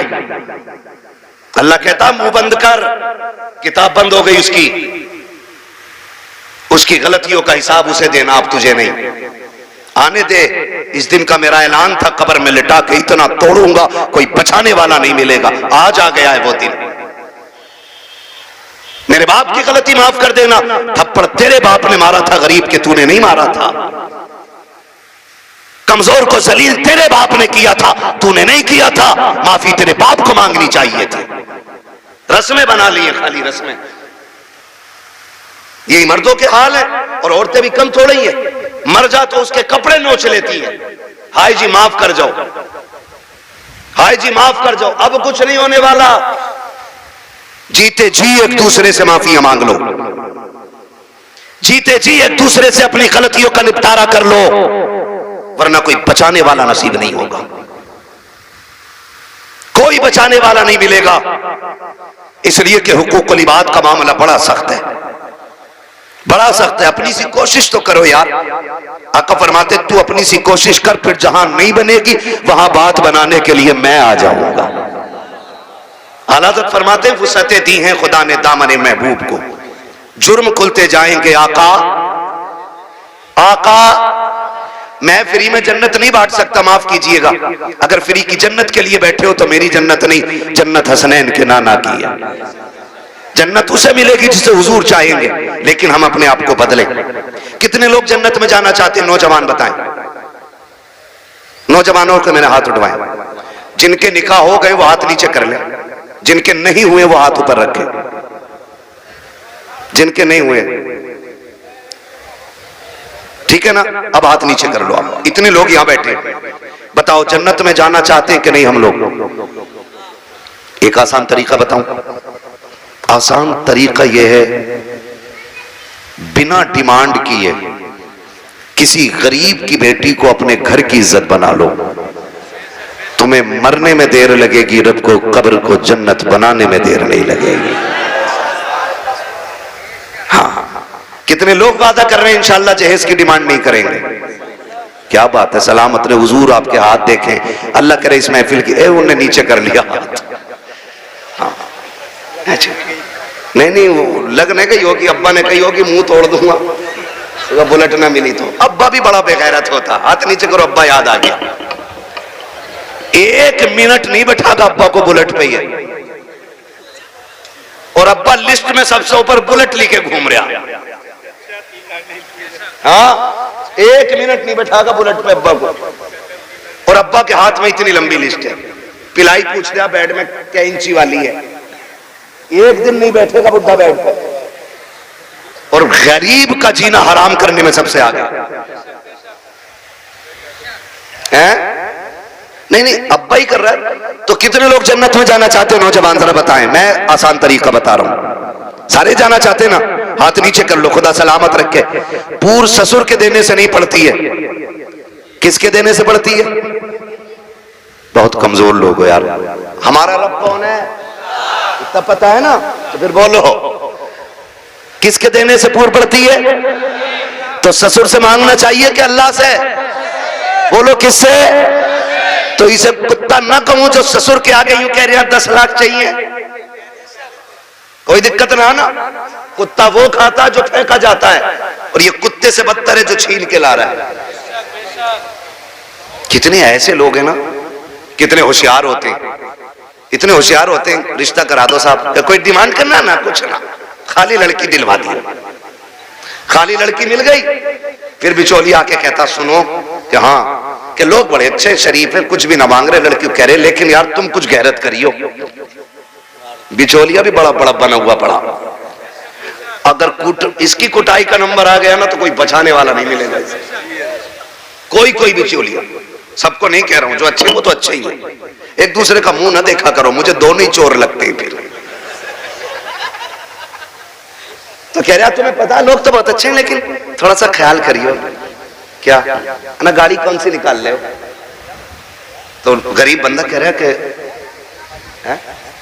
एस्प्लेंडर निकालने। हाँ एस्प्लेंडर निकालने कहना, वो लड़का कह रहा था यार वो बुलेट हो जाती ना तो अच्छी थी। ऐसे भीख मांग रहा, कैसे फेर डाल के भीख मांग रहा। जो दरवाजे पे आके कहता भीख मांगता, वो भी कहता खुदा तेरी नस्लों को आबाद रखे, तेरी औलाद सलामत रहे, तेरी नस्लें बरकत होती रहे। हैं भीख मांगने वाला भी ये कह रहा, और ये डायरेक्ट कह रहा ना बुलेट हो जाती तो अच्छी थी। लड़के का मन जो है ना थोड़ा बुलेट को हो रहा, और तुम पे ना हो पैसे तो हमसे ले लो। तो लड़की वाला गैरत करके कहता ना यार हम ही डाल देंगे। इसका काम सीधा बुलेट करवा दी एक बार में। जब शादी के 4 दिन रह गए तो कह रहा खाने में क्या दे रहे हो? सुना खाली कोरमा कर रहे हो, क्यों कबाब खागा? बेगैरत कहीं का कह रहा कोरमा कर रहे हो खाली, क्यों? उसकी कलेजी भुनवा ले लड़की के बाप की।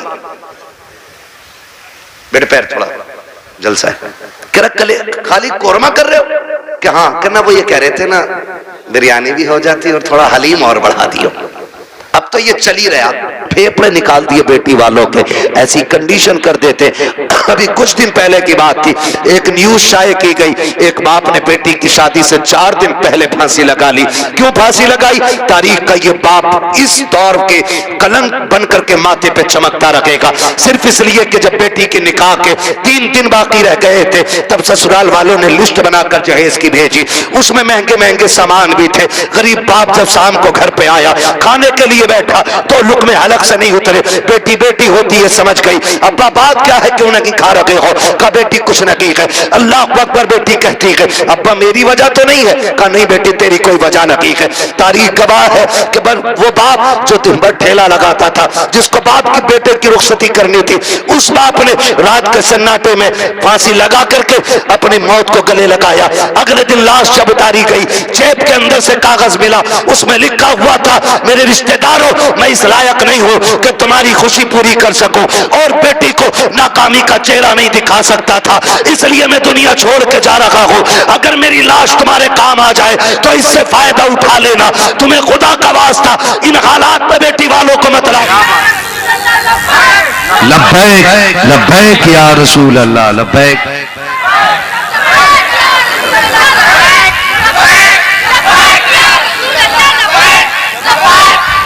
कितनी देर और बोलना है?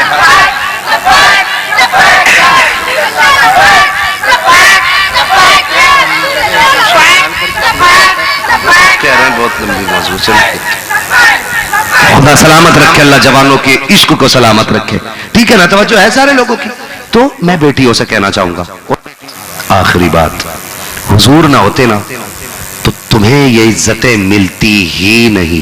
बेशक बेशक। मर्दों से भी एक बात कह के जाना चाहूंगा, खुदारा फाके मर जाना, लेकिन लालच में बेटियों से कभी किसी की नौकरी ना कराना। फाके मर जाना, बहुत अच्छा पैगाम है, लेकिन बेटियों से कभी किसी की नौकरी ना कराना। अल्लाह ने फरमाया कुरान में, रिजालु कव्वामून अलन निसा, हमने मर्दों को औरतों पे हाकिम बनाया। ये जूता फेरने के लिए हाकिम नहीं बने हो तुम, ये औरतों को मारने के लिए हाकिम नहीं बने हो। ये जो बाजुओं में ताकत दी गई है ना, ये कुत्तों की तरह खाने के लिए नहीं, बल्कि शेरों की तरह खिलाने के लिए दी गई है। शेरों की तरह खिलाने के लिए दी गई, शेरों की तरह। तो अपनी बेटियों को खुद कमा के खिलाओ, ना कि मनहूस बन के उनकी कमाई बैठ के खाओ। हमारी बेटियां प्रमोशन के लिए कपड़े उतरवा देती हैं, ड्यूटियां बचाने के लिए कपड़े उतरवा देती हैं। जब कोई कहता ना मेरी बेटी फला नेता की असिस्टेंट है, तो खून के आंसू रोते हैं हम। मैंने कहा तू क्या जाने तेरी बेटी कहां फंस गई है। काश तू जानता तो अपनी बेटी को फाके से मारना तो गवारा करता, लेकिन किसी कुत्ते की चौखट पे नौकरी कराना गवारा नहीं करता। गलती की हमने, गलती की। आजादी के नाम पे बेटियों की इज्जत चली गई। बेटी तुझे बताऊं, तू कुछ भी नहीं थी तो मेरे नबी ने कहा मेरी फातिमा मेरे जिगर का टुकड़ा है। तो हर अमीर गरीब बाप तुझे अपने जिगर का टुकड़ा कहने लग गया है। हाय हाय हाय हाय हाय। जो बाप तुझे कत्ल करते हुए एक पसीने का कतरा माथे पे नहीं लाता था ना, आज चल मैं तुझे मंडी में चल के दिखाऊं। बाल सफेद होके कमर झुक गई है, देख 100 सीमेंट की बोरियां ठेले पे रखी है, पेट से रुमाल बंधा मिलेगा, कमर झुक गई और तेज मेहनत से खींच के लेके जा रहा है। पूछ उससे चचा बाल सफेद हो गए, किसके लिए इतनी मेहनत? तो वो पसीना पहुंच के मुस्कुरा के कहता मौलवी जी 2 बेटियों की शादी कर चुका हूं, 3री बेटी रह गई है, उसकी रुखसती की तैयारी है। मैंने कहा बता तो सही, इस उम्र में मुस्कुरा के कह रहा है। कहा क्यों ना मुस्कुराऊं, मेरे नबी ने कहा है जिसने 3 बेटियों को इज्जत से रुखसत कर दिया है उसको जन्नत की जमानत देने वाला मोहम्मद दे। नारे तकबीर, नारे रिसालत, नारे रिसालत। आधी रोटी खाइए, बच्चों को पढ़ाइए। तो जो है सारे लोगों की। चलो आगे थोड़ा सा। बेटियों कोई वकार तुम्हारा नहीं था। और मैं तो ये कहता हूं कि जब 12वीं आए ना तो बेटे झंडे बाद में लगाएं, बेटियां झंडे पहले लगाएं। हाय हाय हाय हाय, क्या बात है। हाँ, और मैंने परसों वहाबियों के गढ़ में बैठ के कहा था, मुझसे एक साहब ने कहा वहाबियों के खिलाफ ना बोलना, तो मैंने कहा अच्छा किया छेड़ दिया। क्या बात है, क्या बात है, सुभान अल्लाह। हाँ, अच्छा किया छेड़ दिया। वो मैंने झंडा गाड़ा उनकी झोपड़ी में मसलक आला हजरत का, कि जब तक जिंदा रहेंगे सोचते रहेंगे कि सब आ जाए, ये बरेलवी मौलवी नहीं आना चाहिए। क्या बात है, क्या बात मैंने है। एक सीधी बात कही थी, माजरत के साथ, ये बड़े लोग बैठे हुए, इनको इतनी देर इंतजार नहीं कराना चाहिए, है ना। ये अलग बात है, खामोश खड़े रहते हैं, फिर भी जो लोग बड़े हैं वो बड़े रहते हैं। ऐसे असलाफ से मिलता है हमारा शजरा, जिनके कदमों में कई ताज पड़े रहते हैं। ये बहुत बड़े लोग हैं। लेकिन मैं आपसे कुछ बताना चाह रहा था। मैंने एक बात कही और आप भी कान खोल के सुन लें। हर उस शख्स को मिलाद का झंडा लगाना चाहिए जिसके घर में बेटियां मुस्कुरा रही हैं। बस ये फाइनल बात है। तो फिर क्या गलत कह दिया मेरे इमाम ने? हमारा एक एक बाल कर्ज रिसालत में डूबा हुआ है।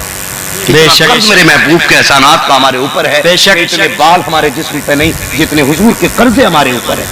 ये सच्ची बात है। लेकिन फिर क्या गलत कहा मेरे इमाम ने? उन्होंने कहा चल सारे छोड़ दे, और तुम पर मेरे आका की इनायत न सही। हाय हाय हाय हाय, क्यों नहीं लगा रहा झंडा?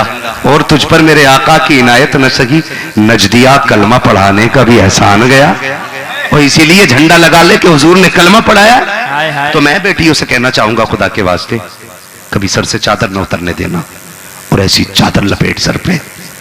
कोई फर्क नहीं पड़ता है कि 10,000 के लहंगे में मर जा या 40 रुपए के 1 मीटर कपड़े में लिपट के मर जा, इससे कोई फर्क नहीं पड़ता है। हाँ, फर्क पड़ता है जब मरे ना तो मदीने वाले को राजी करके मरना। मदीने वाले को राजी करके मरना, मदीने वाले को राजी करके मरना। खुदा की कसम खा के कहता हूं, मैं मर्दों से कहता हूं, अब भी ना बेटियां अब भी मारी जा रही है। अभी कल का अखबार मैंने देखा, नौजायदा बच्ची को, नौजायदा बच्ची यानी कि पैदाइश के तुरंत बाद उस बच्ची को ना किसी ने ना मुंह में पत्थर डाल के ना और उसे जिंदा दबा दिया था, मुंह में पत्थर देकर। मुझे एक बात बताओ, क्या बेटियों का मरना बंद है अभी? नहीं ना, अभी भी बेगैरतों को बेटियां बोझ लग रही हैं। आपसे कहना चाहता हूं, एहसान मानो नबी का, क्या उन्होंने बेटी जैसा सच्चा हमदर्द दे दिया है। बेटी जैसा सच्चा हमदर्द, सबसे सच्ची हमदर्द बाप की बेटी होती है। और यकीन ना हो तो आजमा लेना, कभी शाम को देर से आओ काम से, कभी शहर से देर से लौटो, देखना सबसे पहले जो दरवाजा खोलने आएगी वो आपकी बेटी होगी। हाय हाय हाय हाय। और याद रखना, बाप बेटी के दौर में कभी ठंडी रोटी खाता ही नहीं है। क्या बात है, जिंदाबाद जिंदाबाद। क्या बाप कभी बेटी की दौर में ठंडी रोटी खा ही नहीं सकता? तजर्बा ना हो तो कर लेना। कभी बूढ़े से जाके पूछ रोटी कैसी मिल रही है, रो के कहता है जब से बेटी गई है रोटी ठंडी हो गई है। फिर रो के सोच के कहता तुम्हें क्या बताऊं, आज अल्लाह ने 4 बेटे दिए, 4 बहुएं हैं, उनकी 2-2 बेटियां हैं, परिवार भला भूला है, एक रोटी ताजा नहीं मिलती है। फिर सर पकड़ के कहता जिस दिन से बेटियां गई हैं उस दिन से सेहत गिरना शुरू हो गई है, जब से बेटी गई है घर की रौनक चली गई है। चचा किस लिए? फिर वो रो के कहता है जब रात को काम पे देर से आता था ना तो मेरी बेटी दौड़ के दरवाजा खोलती थी, मैं कहता था बेटी भूख लगी है जल्दी ला, वो हाथ जोड़ के कहती थी अब्बा 2 मिनट का वक्त दे दे, मैंने तेरे लिए आटा उठा के रख दिया था, मैं जानती थी तू थक के देर से आएगा। अब्बा सबने गर्म रोटी खाई है, मेरा बाप ठंडी रोटी खाए, बेटी कैसे गवारा करती, अब्बा जी थोड़ा वक्त दे दे। बेटियां ये कह के चूल्हे पे दौड़ जाती है, वो कहता आज भी बेटी का दौर याद आता है कि 1-1 बजे उठ करके बेटियां ताजा रोटी खिलाया करती थी। तुम्हें क्या बताऊं, जब से बेटियां गई है बाप की राहत चली गई है, जब से बेटियां गई है बाप का सुकून चला गया है, जब से बेटियां गई है बाप का हमराज चला गया है, जब से बेटियां गई है बाप का हमदर्द चला गया है। और तारीख का कितना प्यारा बाप लिखा गया है। अभी एक बेटी ने अपने जिगर का टुकड़ा काट करके अपने बाप को दिया है। इंटरव्यू में जब पूछा गया कि तूने जिगर दिया के बाप को, मर जाती तो क्या होता, उसने कहा काश मेरे बाप ने दिल मांग लिया होता, मैं तो दिल दे देती, का जिंदगी नहीं चाहती। उसने कहा पागल है तू, ये जो जिंदगी है ये मेरे बाप के एहसान के बोझ तले दबी है। नारे तकबीर।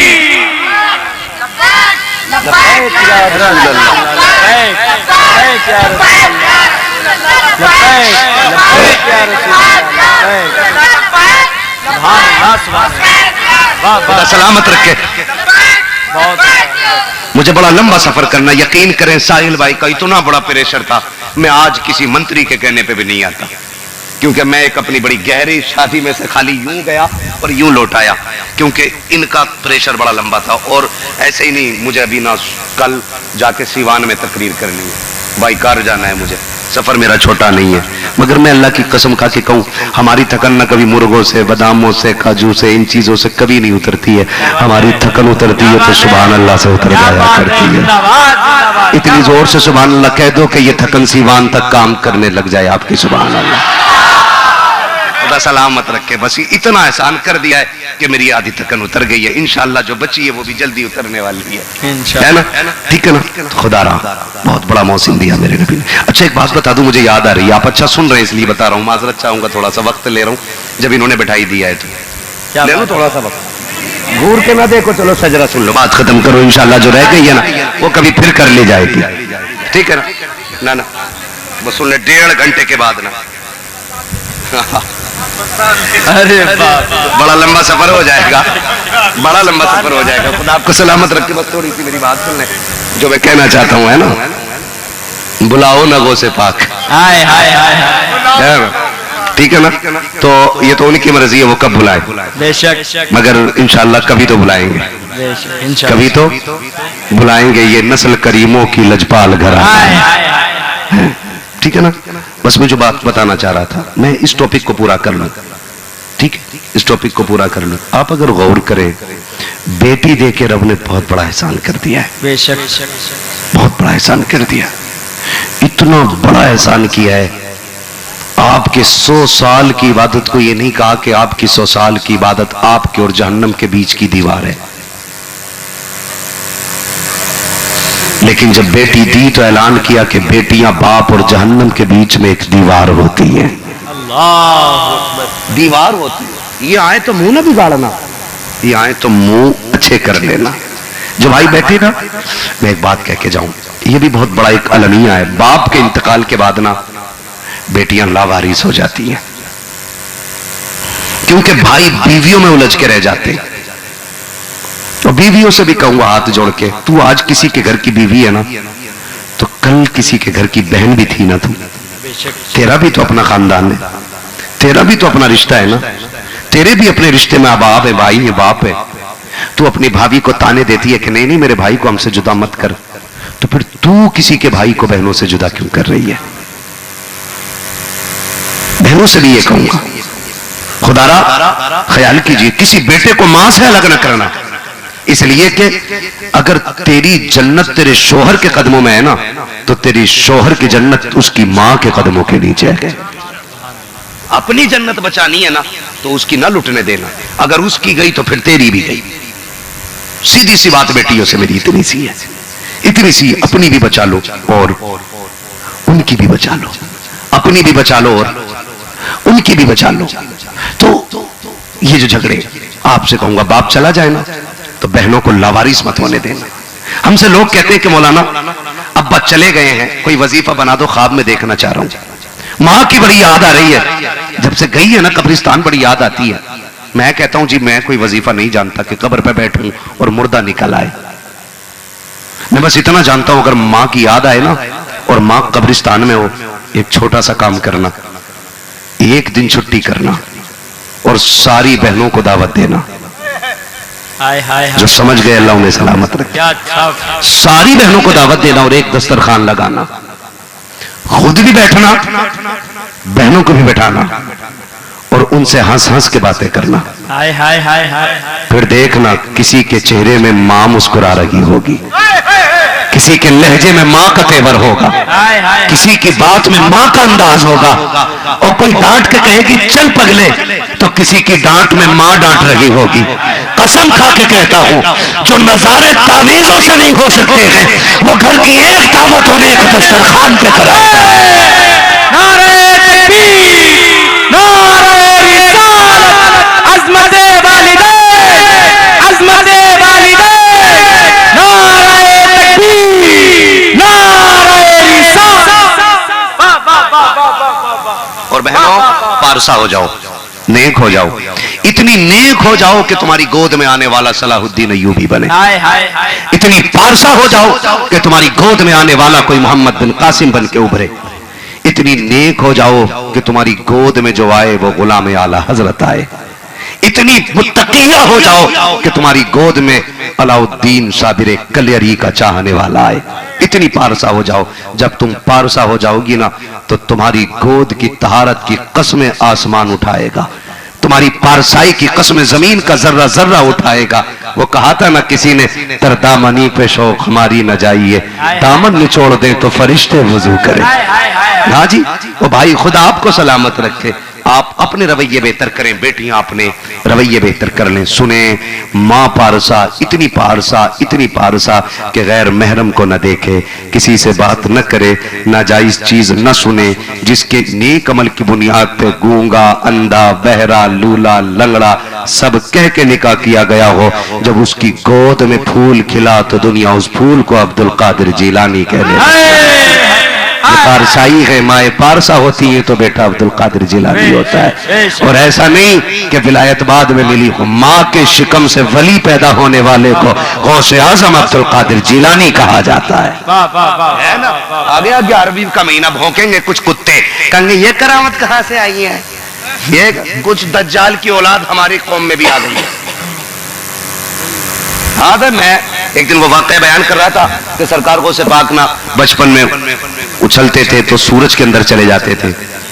ए मौलवी, वो भी हमजदी,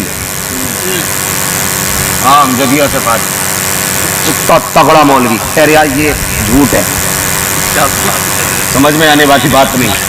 उस गधे से बताओ करामत होती वो है जो अकल के खिलाफ हो। हाय हाय हाय हाय हाय हाय हाय हाय हाय, तो फिर करामत की क्या हो जाए? क्या बात है, मुझे बता तो सही। तो उसने बड़ी बातें की, मैंने फिर उसको लिखा। मैं वैसे इन कुत्तों के मुंह नहीं लगता हूं, क्या बात है, क्योंकि भौंकने वाले कुत्तों को डांटोगे तो सफर आगे नहीं होगा मुकम्मल। मौलाए कायनात मौला अली फरमाते, हिरन शेर से ज्यादा तेज दौड़ता है लेकिन फिर भी पकड़ा जाता है। क्यों? कहा वो पीछे मुड़ के जो देख लेता है। हाय हाय हाय हाय, अगर पीछे मुड़ के न देखे तो कभी शेर के हिरन हाथ नहीं आ सकता है, तो जो मुड़ के देखेंगे वो पीछे रह जाएंगे। तो जमील कादरी, हाय हाय हाय हाय, जिन्होंने कहा था मैं वो सुन्नी हूं जमील कादरी, मरने के बाद मेरा लाशा भी पढ़ेगा अस्सलातो, उन्होंने उस वाक़े को तहरीर फरमाया। जो आला हजरत के शागिर्द है, सुभान अल्लाह। इन जानवरों को क्या पता, बुलियों को पढ़ते ही नहीं है। यहूद और नसारा की नजरिए लेकर के ये पैदा हो रहे हैं। अल्लाह अकबर, अम्मा डायन होगी तो औलाद ऐसी पैदा हो रही है। क्या बात है। हाँ, मैं कह रहा हूँ गौसे पाक से न उलझना, गौसे पाक से न उलझना, हल्के में मत लेना। अलहमा कहर है गौस वो तीखा तेरा, मर के भी चैन से सोता नहीं मारा। उनसे ही मुझे बड़ा लंबा सफर करना है। हाँ, मैं बात करता इंशाल्लाह, कभी फिर बात कर लेंगे। प्रेशर है हुजूर का शजरा पढ़ने का, मैं पढ़ लूं हुजूर का शजरा, बात खत्म कर लूं। अरे बहुत बड़ा वक्त लग जाएगा, मुझे बड़ा लंबा सफर करना है। मैं माजरत चाहता हूं कि वक्त भी बहुत ज्यादा हो गया है ना। ऑपरेटर साहब थोड़ा सा इको दे दो ताकि पता लगे कि नात वालों की तरह मैं भी लहजा मार सकता हूं। क्या बात है हजरत, सुभान अल्लाह सुभान अल्लाह। तो जो है सारे लोगों की सुभान अल्लाह, है ना, बोल दे जरा सुभान अल्लाह। सुभान अल्लाह। अभी सारे नहीं बोल रहे हैं। सुनो सुनो सुनो, इतनी जोर से सुभान अल्लाह बोलो कि गला बैठ जाए।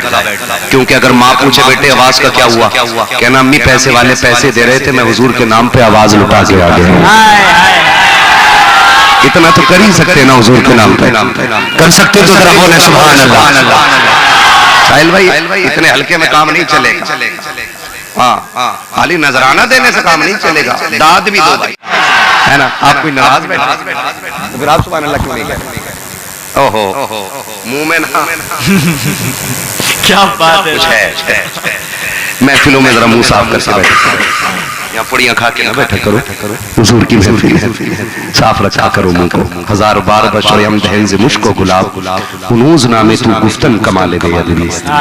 हुजूर के नाम के लिए अपने उसूल, ठीक है ना। फिर पढ़ सकते हो तो बोले मेरे भाई सुभान अल्लाह। हाय हाय हाय, और जोर से बोले सुभान अल्लाह।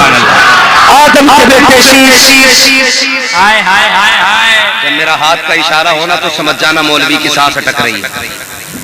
क्या बात है। आप लंबी सी सुभान अल्लाह बोलना ताकि मैं लंबी सी सांस ले लूं। आपको नेकी मिल जाएगी, मुझे सांस मिल जाएगी।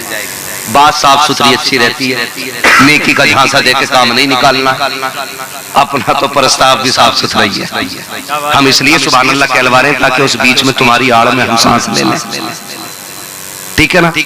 अब कितनी जोर से बोल सकते बोले सुभान अल्लाह, है ना? जो पीछे तक नहीं बोला मुझे उससे कोई शिकायत नहीं है, लेकिन दुख होगा कि मैं इतनी मेहनत करके आया और आप सुभान अल्लाह ना कह सके थे, ठीक है ना?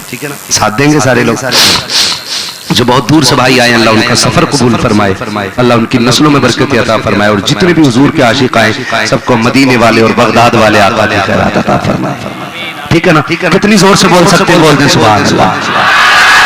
जितनी तेज तुम्हारी सुभान अल्लाह होगी उतनी तेज मेरा शजरा हो जाएगा, वरना जैसे तेरे परमल वैसे मेरे गीत। बोले जरा सुभान अल्लाह।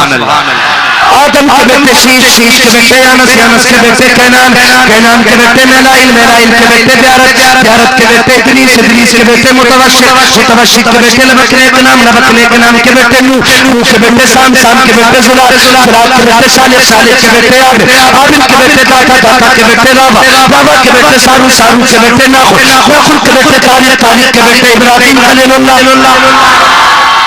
इब्राहिम खलीलुल्लाह के बेटे इस्माइल ज़बीहुल्लाह, इस्माइल ज़बीहुल्लाह के बेटे केदार, केदार के बेटे अबान, अबान के बेटे हमल, हमल के बेटे साबित, साबित के बेटे सलमान, सलमान के बेटे ईसा, ईसा के बेटे इलियासा, इलियासा के बेटे और के बेटे हव्वा, हव्वा के बेटे अदनान, अदनान के बेटे मोइद, मोइद के बेटे नदार, नदार के बेटे मोइद, मोइद के बेटे नदार, नदार के बेटे मुदल, मुदल के बेटे इलियास, इलियास के बेटे मुदरिका, मुदरिका के बेटे खदीमा, खदीमा के बेटे किनाना, किनाना के बेटे किनाना के बेटे नदम, नदम के बेटे मालिक, मालिक के बेटे फार, फार के बेटे खालिद, खालिद के बेटे लुई, लुई के बेटे काब, काब के बेटे मुर्रा, मुर्रा के बेटे किलाब, किलाब के बेटे कुसै, कुसै के बेटे तिमनाफ, तिमनाफ के बेटे हाशिम है, हाशिम के बेटे अब्दुल मुत्तलिब है, अब्दुल मुत्तलिब के बेटे अब्दुल्लाह है, और अब्दुल्लाह के बेटे मुहम्मद रसूलुल्लाह।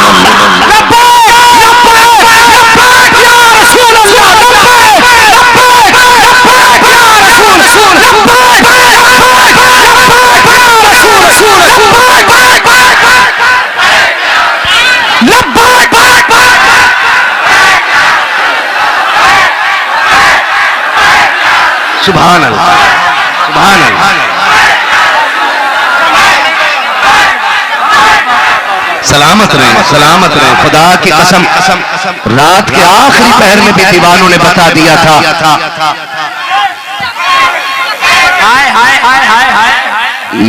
रात के आखिरी पहर में भी दीवाने कह रहे थे हाय हाय सुभान अल्लाह। जब तक ये जज्बे सलामत रहेंगे ना, किसी की माँ ने दूध नहीं पिलाया है जो आशिकों का सामना कर सके, और आशिकों का सामना नहीं होता है, हो ही नहीं पाता है। इश्क वो है ना, अल इश्क हुवा नारुन फिल कुलूब तुहरिकु मा सिवल महबूब। इश्क कहते ही दिलों की उस आग को है कि जो महबूब के अलावा हर चीज को जला के राख कर देती है।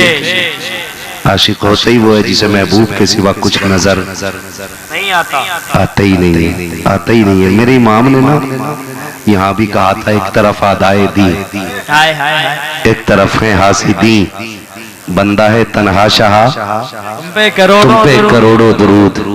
और वहां की भी तैयारी करके गए, और कह के क्या गए मालूम है ना, क्या कह रहे हैं मैं बता दूं आपको, हमें तो बड़ा घमंड है अपनी नेकियों पे। मेरा इमाम वो जिसका एक एक लम्हा इश्क रिसालत में गुजरा, वो कहता है मुजरिम को न शर्माओ, अहबाब कफन ढक दो, मुंह देख के क्या होगा, पर्दे में भलाई है। और फिर खुद ही कहते हैं, खुद ही कहते हैं, खुद ही कहते हैं उम्मीद और एक आस जगाई, और खुद कहते हैं एक मैं क्या मेरे इस यहाँ की हकीकत कितनी, मुझसे 100 लाख को काफी है इशारा तेरा।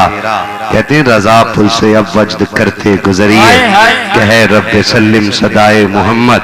और फिर जब वजद में आते हैं तो कहते हैं काश महशर में जब उनकी आमद हो और भेजे सब उनकी शौकत पे लाखों सलाम, तो फिर मंजर ये हो कि मुझसे खिदमत के कुदसी कहें हाँ रजा मुस्तफा जाने रहमत पे लाखों सलाम, है ना।